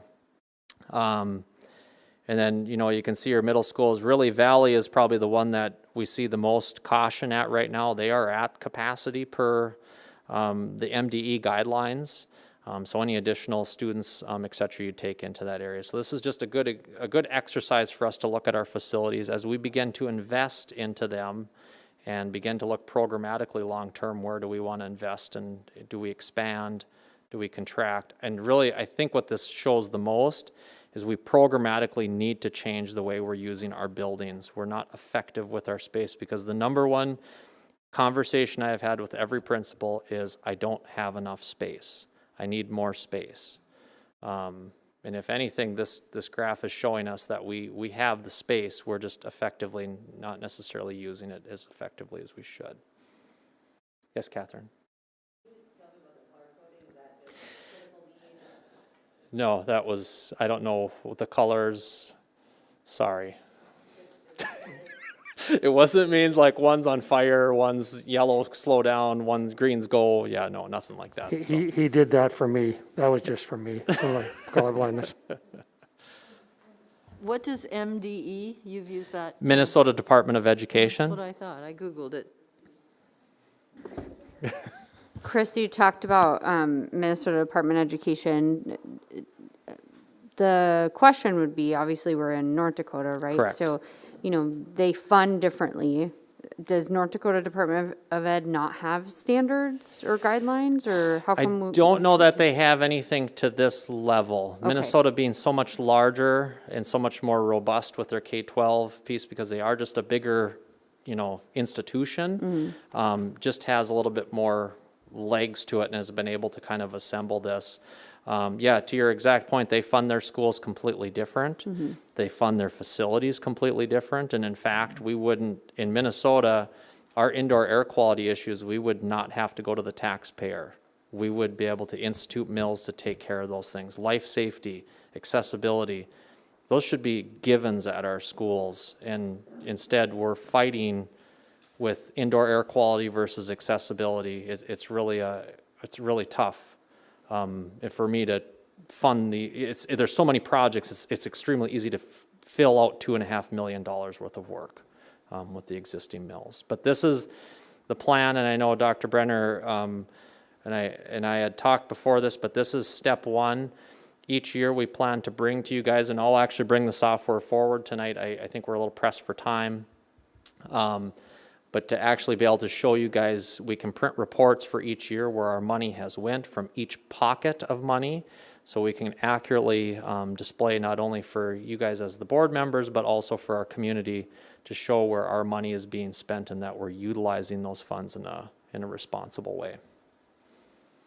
Yes, Dr. Lund.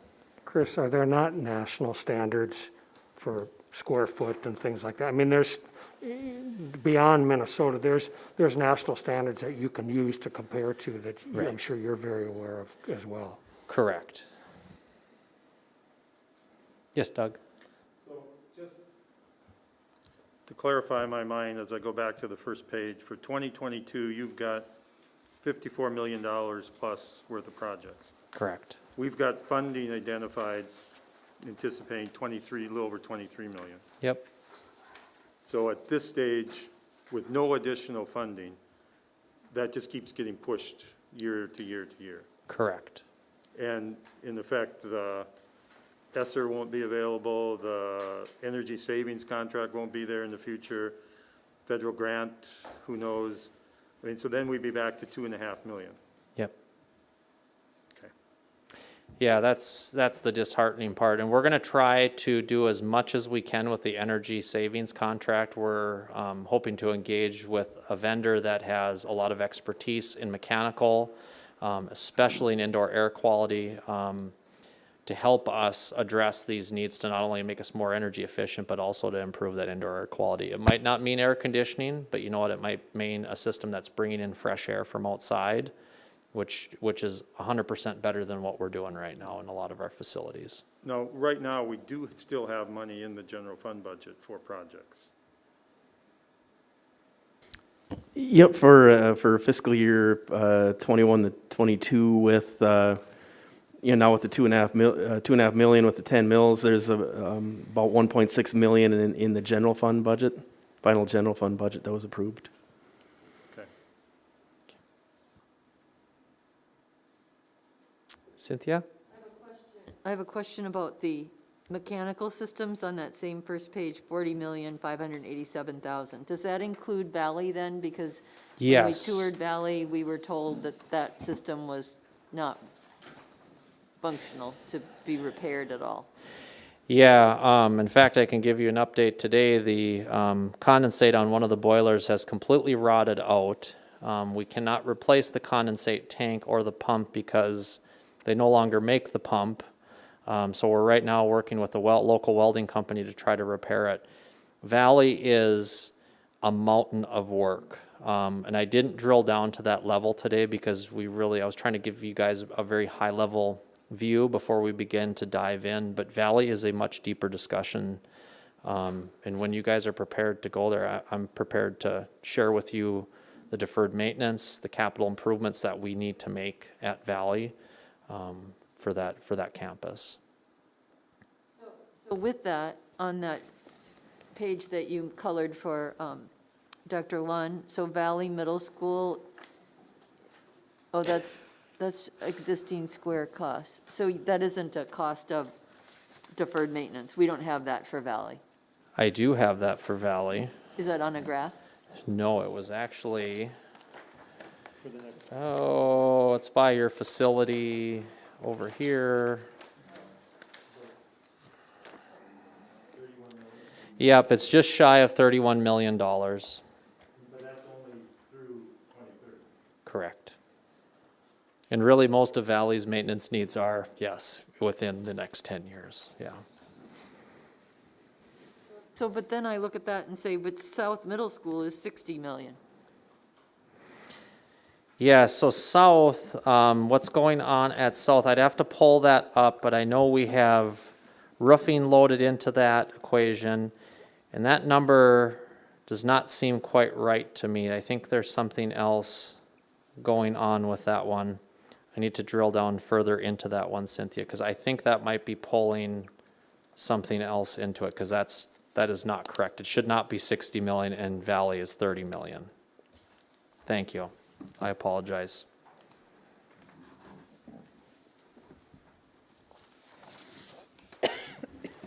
I would just like to add to Chris's comments that if you look at all of our campuses that are presently, that we're utilizing, only 5 of them were constructed after Public Law 94-142 back in the early 70s. So most of them were built before special education, 13 categories. Most of them were built before, Section 504 of the law came into existence, before counselors, social workers, behavior specialists, et cetera, were needed at our school campuses. So when principals are screaming for more space, that's one of the big reasons why they're looking for more space. And that's part of that programmatic improvement. When we do those secure entries, we're looking at that front office area to make sure we're incorporating that team concept back together.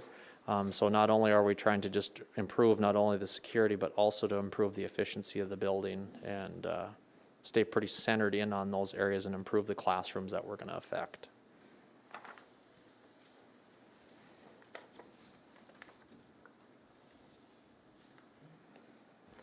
Thanks, Chris. Appreciate your time. We'll look forward to further conversations. All right, thank you. Dr. Brenner? All right, as we prepare for our final segment, I hope I didn't overpromise and underdeliver on the time frame tonight. We're at 7:31. Scott has a few slides to share. And just a reminder, if you want to continue to complete the current reality or the why in that guiding change document, that will be helpful as we set the stage for next Monday evening. So, Scott?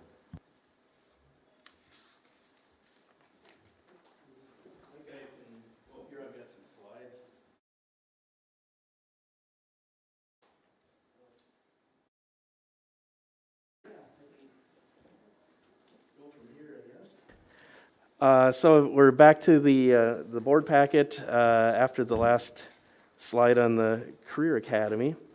So let's see here. I'm trying to run 2 screens at once. Obviously, I'll get better at my coordination here with flipping slides. But we'll just spend a couple minutes here kind of walking through our budget process last year in coming up with reductions in our budget. And so today, here we are on October 19th of 2021. We had a Finance Committee meeting on November 2nd last year to really start the process of budget reductions going into our current fiscal year. So it started off with the Finance Committee, then we had a district meeting with all administrators right on December 1st. A variety of additional meetings, throughout December, January, February. Concepts brought forth by cabinet level administration, by principals, directors, and others. Really aligning recommendations to the district's strategic plan. Rankings and a variety of different iterations were reviewed and formalized over many meetings. Initial budget reduction concepts, again, provided by all groups mentioned above, initially totaled about $5 million. Following that, additional Finance Committee meetings were held on March 10th, March 29th. Final budget reduction recommendations brought to the full board on April 12th, totaling $4.3 million. And budget adjustments implemented for the 21 to 22 final budget totaled $3.9 million. Including approximately 23 FTEs through retirement and attrition. I can't talk here either. Through retirement and attrition, as well as supply and a variety of other adjustments. So, that's a process that we went through in again, a lot of meetings starting about a year ago, for the fiscal year that we're in. And so really now here we are to talk about budgeting and finances once again, and I've got some examples attached here, and we'll really kick off the discussion regarding how we want to approach some potential budget realignments for next year and maybe subsequent years as well. So just as kind of a high-level slide, here's a 3-year look at the general fund balance on a month-by-month basis. Sorry, Dr. Lund, for the different colors here. But the left-hand bar is 2 fiscal years ago, or 3 fiscal years ago, and then 2, and then last fiscal year. So you can see the variability in our fund balances during the course of the year. A lot of with 2/3 of our revenue coming from the state of North Dakota, a lot of that revenue is front-loaded. So, for example, we're at through September, we've already received close to 20% of our funding from the state for the fiscal year already. The month of November and December is actually a double payment in effect. So you can see where the fund balance tends to grow from July through December, really to the front loading of some of the revenue streams.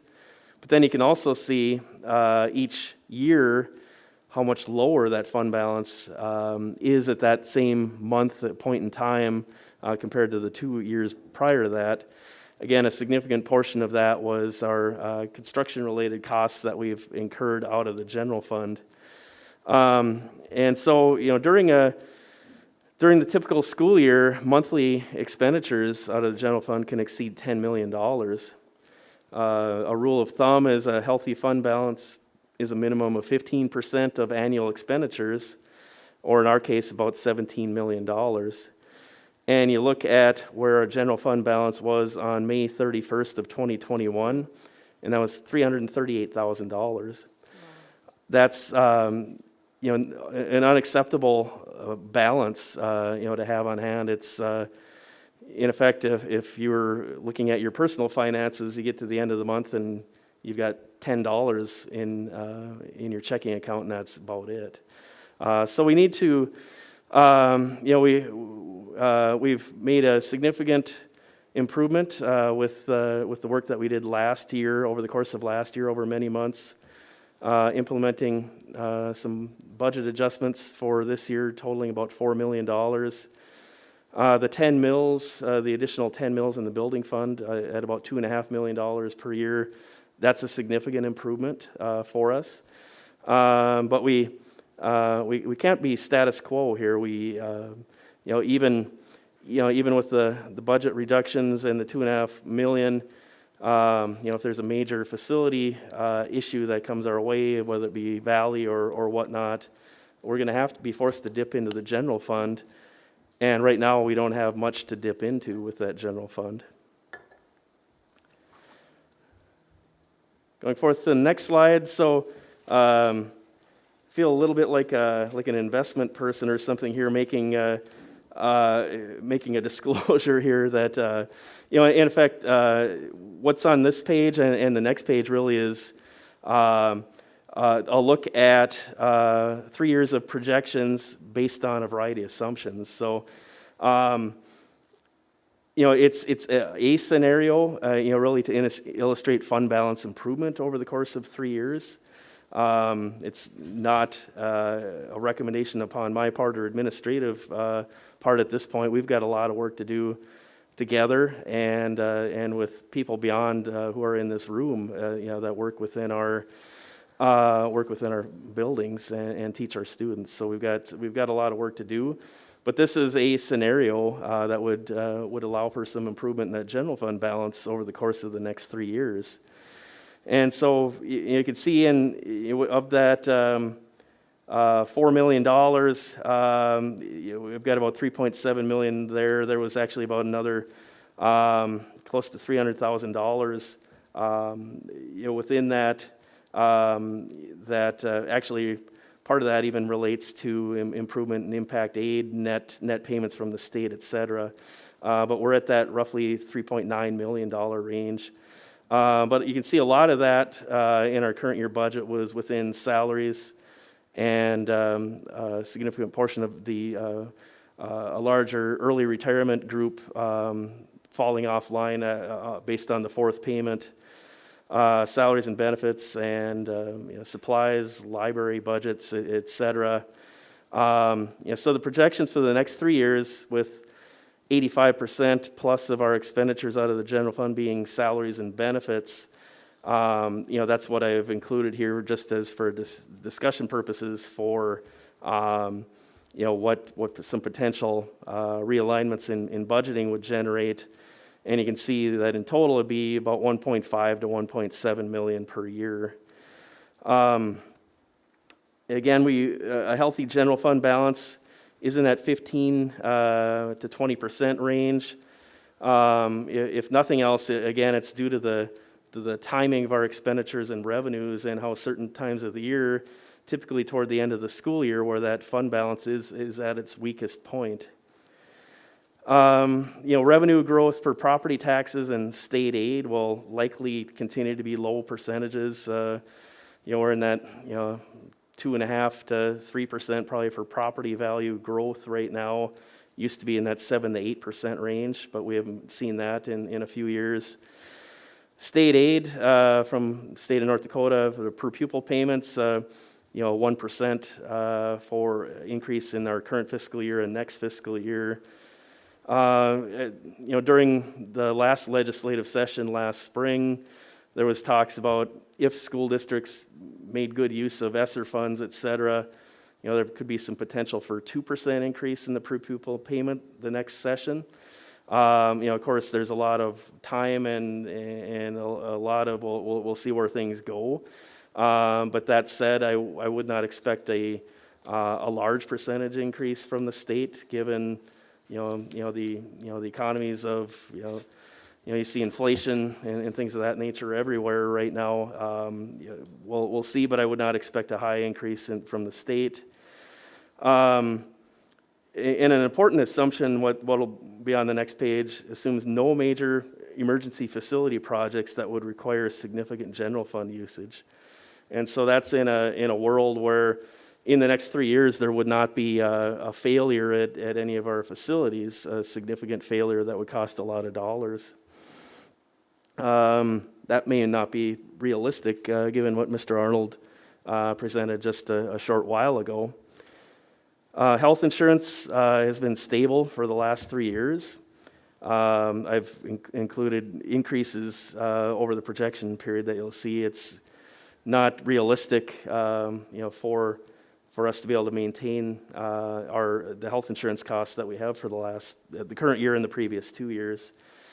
Most of the other expenditures, I've applied 5% increases. We're seeing, very significant cost increases, across the board from, within child nutrition, for example. That's outside of this general fund, but we're seeing cases of beef go from $25 to $30 a case to $80 a case right now. We're seeing articles about natural gas going up 40% this winter, and so on and so forth. So I foresee some of these inflationary pressures to continue. So again, that's throwing a lot of stuff at you here, but the next page here, let's see, hit the wrong button. There we go. It shows our current year budget as well as projections for the next 3 fiscal years. So it's, I'll just kind of take it row by row here. But if you look at local source revenue, we've got 3% there. That's a lot of that's property tax and some other, some other local source revenue. State, we're at about a percent increase, and then a slight improvement in the federal impact aid. For the last 2 years, I've got improvement in the impact aid reduction from the state and 2% in 23 to 24 and 24 to 25. Federal source revenue, I just put a 3% in. So, so what you can see, and then what's showing up here, what we've budgeted for COVID revenue is, again, that's going to be variable, but really what I've got for COVID-related revenue is offset below in the expenditures in red and COVID-related expenditures. So that's really somewhat of a wash there. I don't have the individual COVID-related ESSER funding revenue and expenditures in for the subsequent years. Really want to keep that separate, and what we do there is, in effect, we incur the cost, submit it for reimbursement, and it's a net zero. Looking at At salaries, again, based off of the, going back to the previous page here, you can see roughly $1 million in salary reduction each year. We see the subsequent declines in the early retirement payouts that will happen. Those are in effect exact dollar amounts. And then a benefit component based on the salaries. So those numbers are built into the spreadsheet with the projections. So you see, for example, our current year we're at about $70.6 million in salaries. The salary increases through negotiations, et cetera, and steps total $1.5 million. So we're at a little over $72 million in salaries. Well, you see then going into the 22 to 23 year, there's a decline there of over $1 million, based on my assumptions on the previous page. And then again, applying, roughly a 2.4% increase, really kind of blending in the second year of the negotiated agreements of the various groups, along with classified salary increases. And then the last 2 years, again, continuing to decline in salaries, but I have a 4% salary increase based on the adjusted salaries. And again, this isn't a recommendation by me or administration or anybody at this point. It's really, from my perspective, a look at, staffing is short everywhere, just about every industry. I took off a little bit before this meeting to get something to eat. The first place I went to closed because they didn't have any staffing. So we're seeing salary pressures all over the place, difficulty in hiring, et cetera. I have a higher percentage increase there, just from the perspective of we may, to compete with other industries, et cetera. Salaries is going to be a difficult road ahead of us for budgetarily. Fringe benefits, again, in the last 2 years have a high increase in there of over 8%. About 5% of that, 4 to 5% of that would be an estimated health insurance increase, which we have not had in the last 3 years, and I doubt that would continue. In effect, that could potentially be low depending on the usage of our group of individuals that we have in our plan.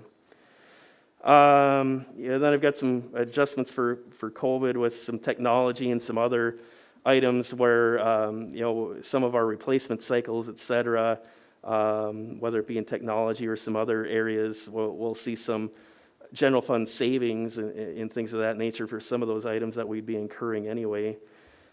The next two lines, for construction services, I've got highlighted in yellow. I've got $3 million per year across the board. ESSER funds in our budget year will cover a significant amount of that. We also have $2.5 million of additional revenue based on the additional 10 mills. However, the timing of that revenue will be somewhat intermittent, with a lot of businesses and individuals paying their tax bills in the middle of February. It takes some time for the county to turn that around and provide that to us. So some of that $2.5 million we'll receive starting in March or April. Another part of that probably would not occur until summertime and into the fall. So it won't. That $2.5 million is not available immediately. It's dependent upon the timing of when taxpayers pay their property tax bills, and then we receive that, as the county processes payments, et cetera. But for the three projection years, I continue to have $3 million here, with an adjustment downward of $2.5 million of that from the construction that could be paid by the 10 mills, or the revenue generated by the 10 mills. And so I've got, in effect, there's a $500,000 gap here. Mr. Arnold and I have had a lot of discussions. If we're, for example, if we're to plan ahead for $2.5 million worth of projects, And then March or April, there's a boiler issue, as Mr. Arnold just stated, regarding Valley. Well, if we execute on $2.5 million of projects, that does not leave any money for any other things that may come up over the course of the year. And, and there's a lot of things that we can't plan for. Whether that's enough or not is definitely to be debated, as I, really, I'm somewhat cautionary on the previous page on our ability to, it really is dependent on if we have a failure in one of our buildings. That's another reason why we really need to prop up our general fund balance the best we can in order to have some funds for a rainy day for our facilities. Or if down the road, if there's another referendum, or if we were to bond some of the dollars on the mill levy, et cetera, there's a variety of things related to facilities that are really integrated so much with our operating budget that we really need to take those two components hand in hand. And that's why you'll see a lot of our discussions in our meetings will be both about facilities and operations. Scott, can I ask a question? You talked a little bit about some supply chain and some increased costs of, let's say, food or other prices. How have you and Chris potentially factored in some of the supply chain gaps or increased costs of services or labor or lack of unemployment for, getting people to a job site and simultaneously employment with Grand Forks Public Schools? I mean, is this going to be something where we have to start doing bonus programs and incentivizing and carrying that cost forward for a little bit as well? So I know we're kind of writing the blueprint as we go on some of these things, but how have you factored in some of those unanticipated costs related to the unknowns? Mm-hmm. Yeah, as far as your staffing question, Amber, that's whereas just for talking purposes, I've included a 4% salary increase for the last 2 years in the projection, and some of that might be pressure upon wages at really all levels of our organization, all 1,600 employees or whatnot. It's tough to tell right now if some of this will correct itself. From a facility standpoint, I don't want to talk for Mr. Arnold, but he's got a lot of data on costs of various types of projects that are built into the numbers that you had in front of you today.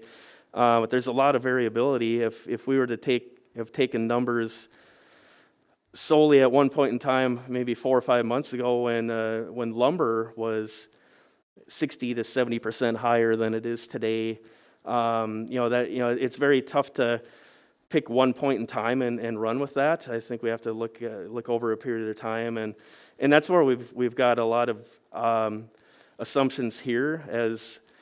As a district, we need to fine tune some of these assumptions and work through some scenarios in a variety of aspects, whether it be staffing or ultimately supply chain costs, even from the perspective of say child nutrition. It's taking things at one point in time is very difficult right now, because a lot of the things we're seeing financially in the last 2 years, inflation-wise, I don't think we've seen probably since the 70s like we're seeing right now. Yeah, I think the nutrition piece is, obviously that's being covered at cost right now with some of the federal dollars. But, I think my main concern is like a Valley boiler system. There's cars that are taking a year on back order because they can't make them fast enough. So I'm not suggesting that we pre-order a boiler system or an HVAC system for a school, but my concern is what's the backup plan if something goes and we can't get something in its place for 4 months? Then that point, it's not a financial issue. It's merely a teaching and learning workaround. What do we do? Yeah, in fact, we're running into those supply chain issues right now, even with the work that we've completed at Red River Century and also at this building. We're not able to get stainless steel stacking for the boilers that were ordered back in December of last year with our CARES money that we received back then in November and December. So absolutely, there is a big concern as to how we're going to tackle that hurdle and how we make those things work.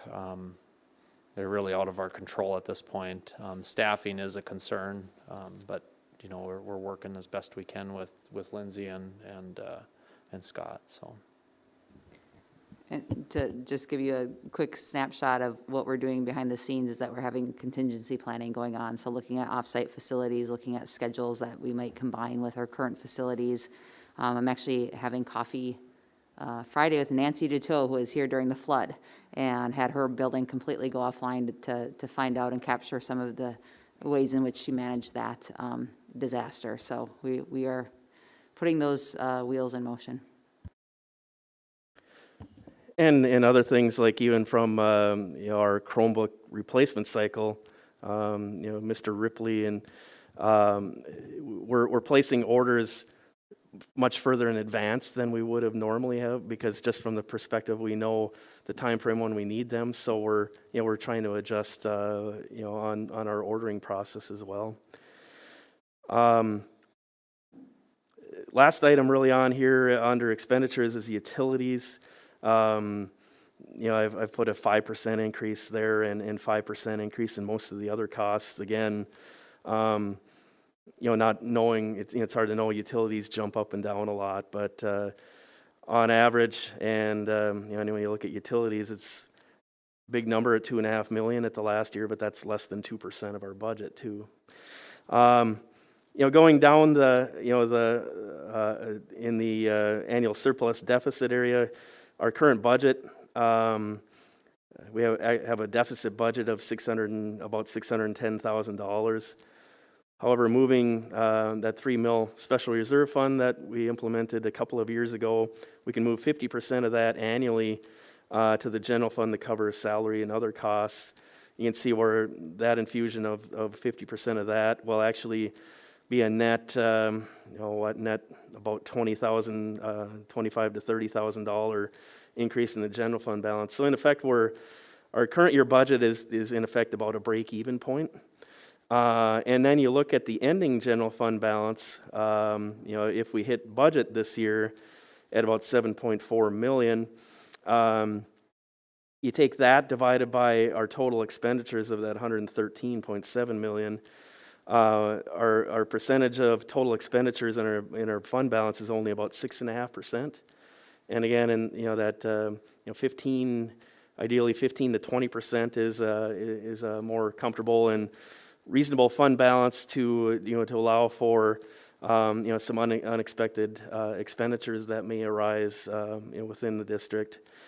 And so really applying all of these assumptions out to the next 3 years, you can see where the general fund balance grows to $9 million, then $14 million, and then $19 million, which would get us to just under a 17%, ending fund balance being about 17% of expenditures in year 3. Again, a ton of assumptions here. Revenue beyond 22 to 23 is to be determined with our legislature for a large part. Expenditures up and down the line, as well as facilities. Any potential facility concerns that come up will certainly impact this. But really, again, going back to the previous page, that's we're at about that $3.9 million in overall budget savings in our current year. We'd be looking in at for these 3 years $1.5 million to $1.7 million per year, which definitely would require a lot of work upon the part of folks within the district and our board working together to figure out what's the best way to to get to a more reasonable fund balance while also working toward and achieving our strategic plan.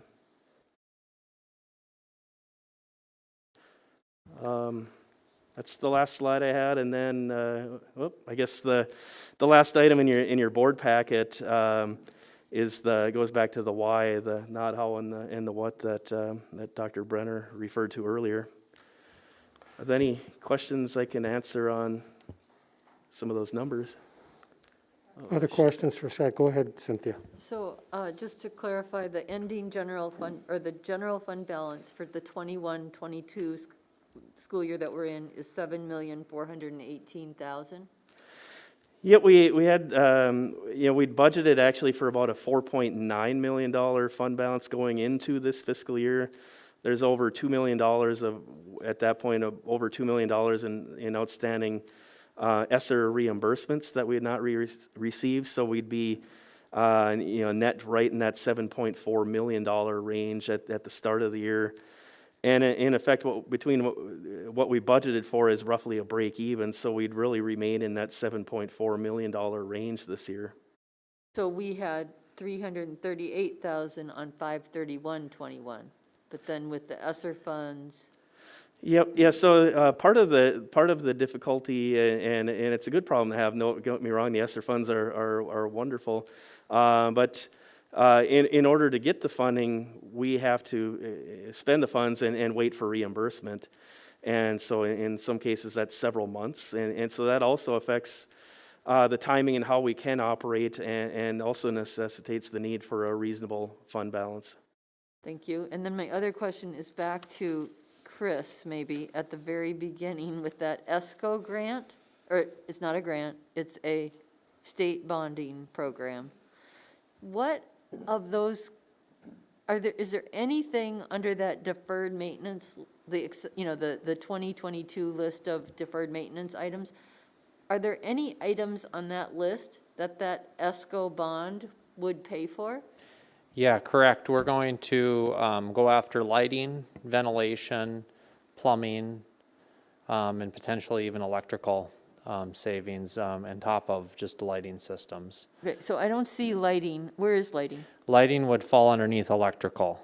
So, Can you repeat those again for me, please? yep. ESCO would be utilizing energy efficient lighting, plumbing, and HVAC. Those would be the main focus. You can do some energy savings and as far as insulation, things like that, but typically those are a little bit harder to quantify. And is HVAC under mechanical systems? Correct. So it doesn't include all of mechanical systems? No, we're gonna do as much work as we can to identify projects that will qualify underneath the ESCO program. In order to qualify under that program, they have to basically self-pay for themselves in 15 years per North Dakota Century Code. Other questions for Scott? Scott, I have just a quick question. So you laid out a scenario about 1.6 million over 3 years. If the board wanted to do it in 2 years or 4 years, those would all be options. This was just one example of a lot of different examples that you could give, correct? Yeah, correct, Dr. Lund. Yeah, this is, again, I feel like one of those TV commercials where you put your disclaimer at the bottom on on there.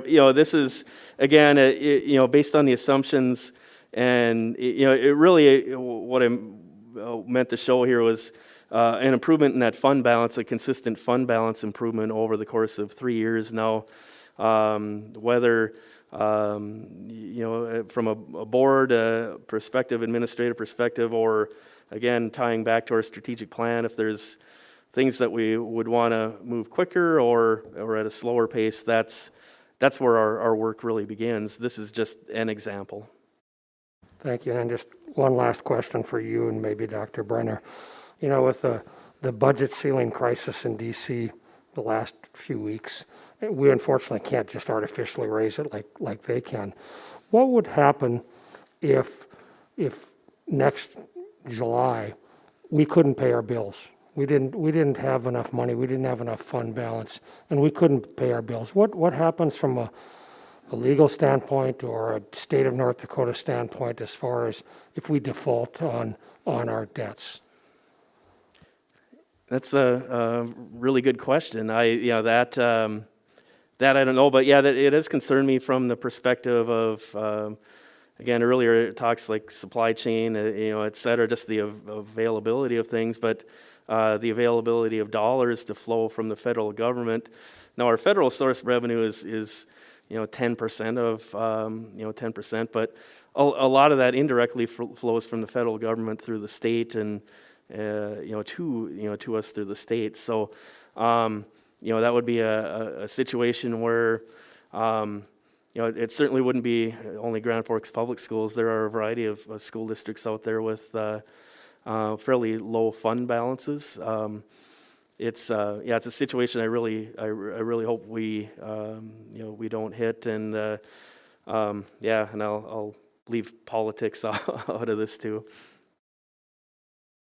And I didn't mean to raise it as a political You're thing, right. but I mean, I wonder if there aren't state provisions somewhere that if you default or if you go into whatever, that the state or DPI could actually take over the district. I don't know. That's more of a theoretical question, not that we would ever want to do that. That I'm not sure how that would work, yeah.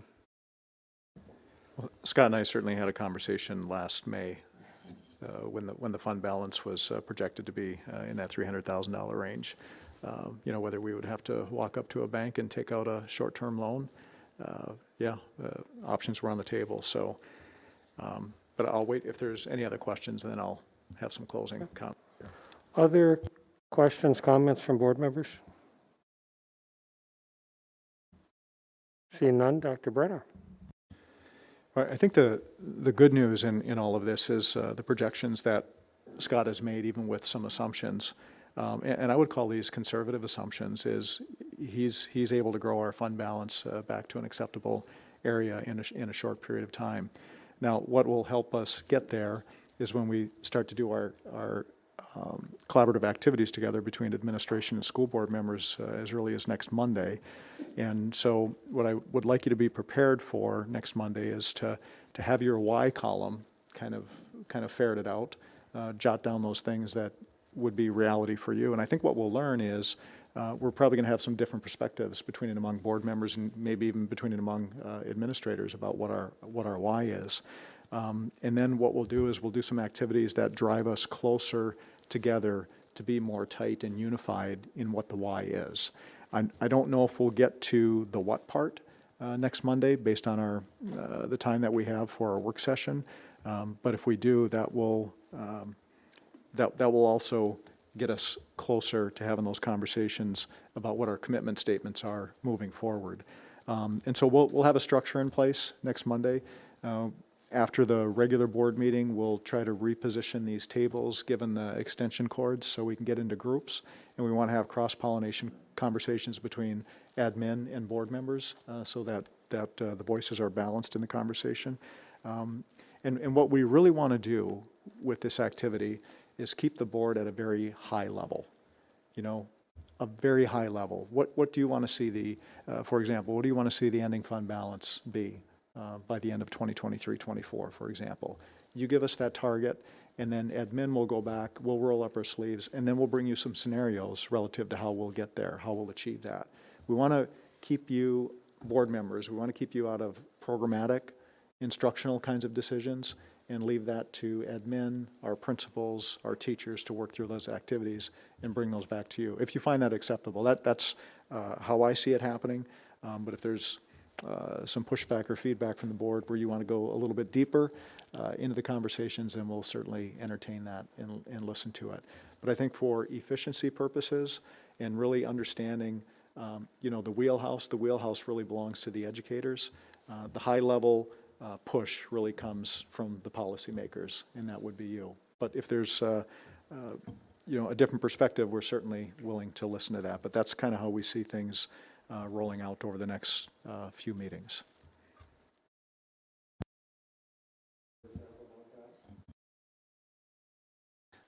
Thank you, Dr. Lund. And Dr. Brenner, I'm going to just be point blank with the reality of who I am. For me, as a board member, to come up with a number for 23, 24, 24, 25 would be very difficult.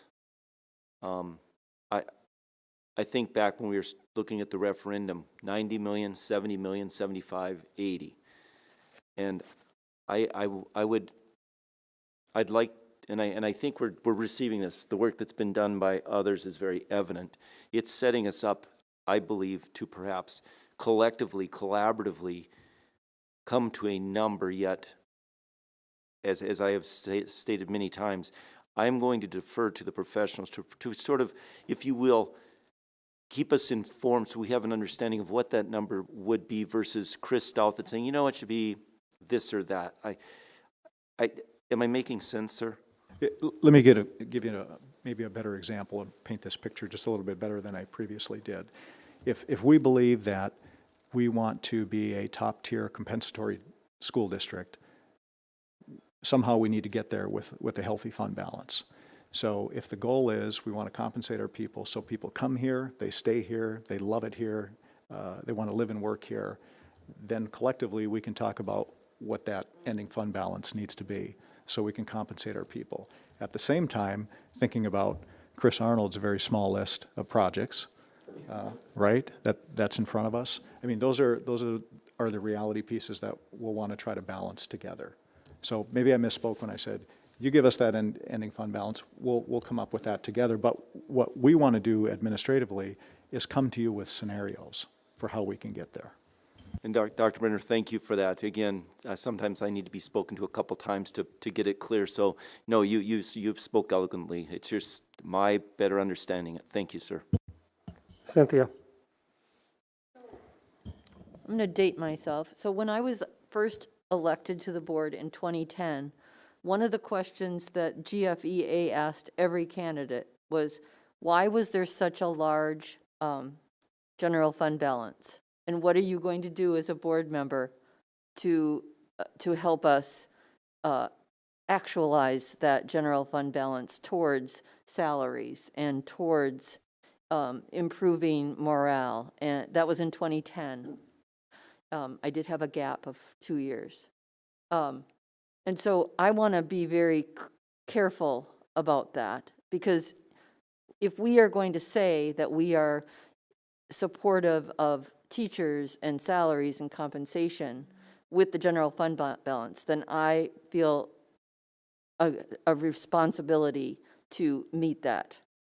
So it's kind of an interesting place to be, having interviewed in 2010 to be a candidate and worried that it was too large, and now here we are where it's too small. So I am kind of thinking about that. I don't know what that really means right now, but that's what's percolating in my brain.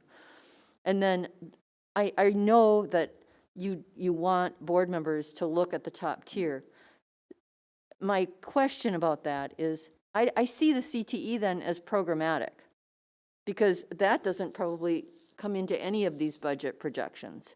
Having, what was it, 4 new staff or 6? I can't remember. So that to me is a programmatic change that we would be part of the discussion to endorse. I guess we're moving forward with that if we get the grant. And then, you know, I'm going to just say it because it's in my heart. I do have a very strong feeling for the arts, and I just want to make sure that the district honors the arts and that side of it, and we don't get so caught up in some of these other big topics and forget about that. Go ahead, Amber.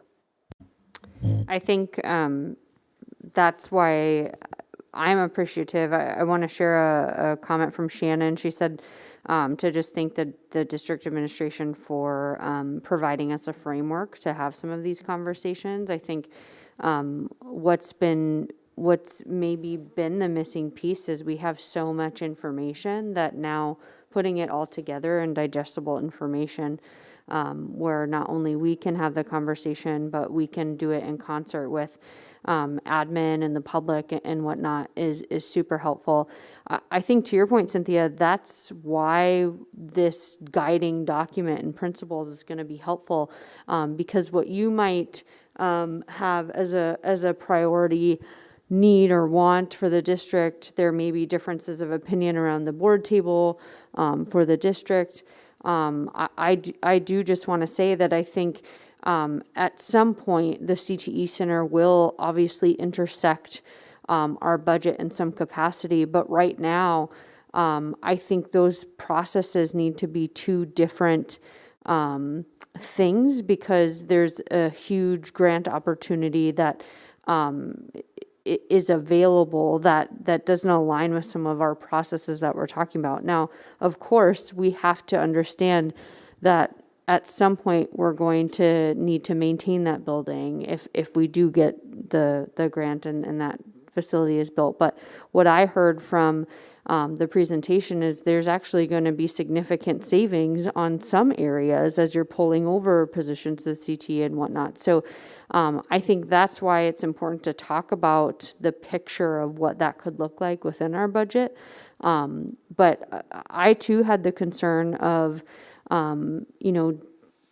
when we're building our want list or our why list, I think sometimes it feels like, okay, now we build ourselves back up, so now we have money to spend. And what are we going to do when we get to that point again to say, what is our why when we get to that healthy fund balance? Is it we have money so now we can spend it on something, or no, we need to, save it. So I'm looking at what are the boards 10, 20 years from now gonna say, because we've been doing it now, that are they gonna look back at our board and say they fiscally set us up to a position to be healthy and to be financially stable as a district? Or are they gonna be looking back and said, man, that board got it wrong?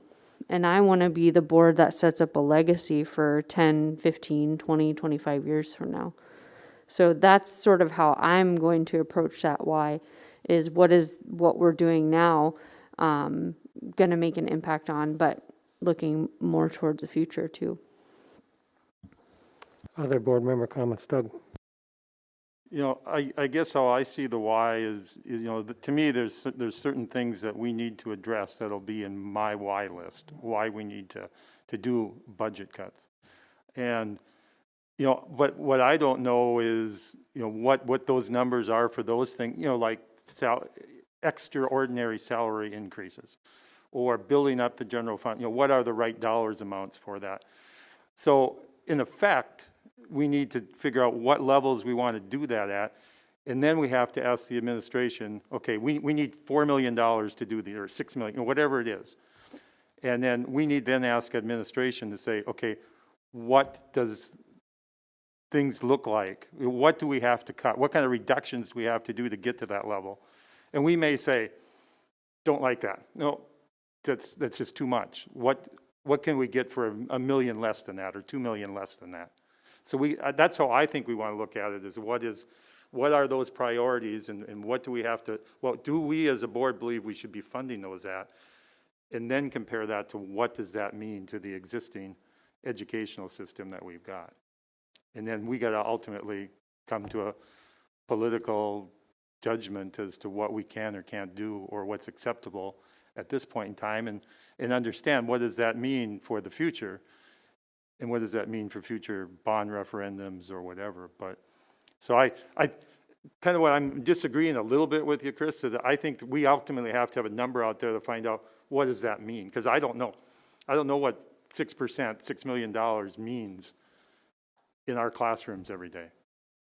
I don't know what that means. I need to see what that means and get a good understanding of what that means to find out if that's acceptable or not.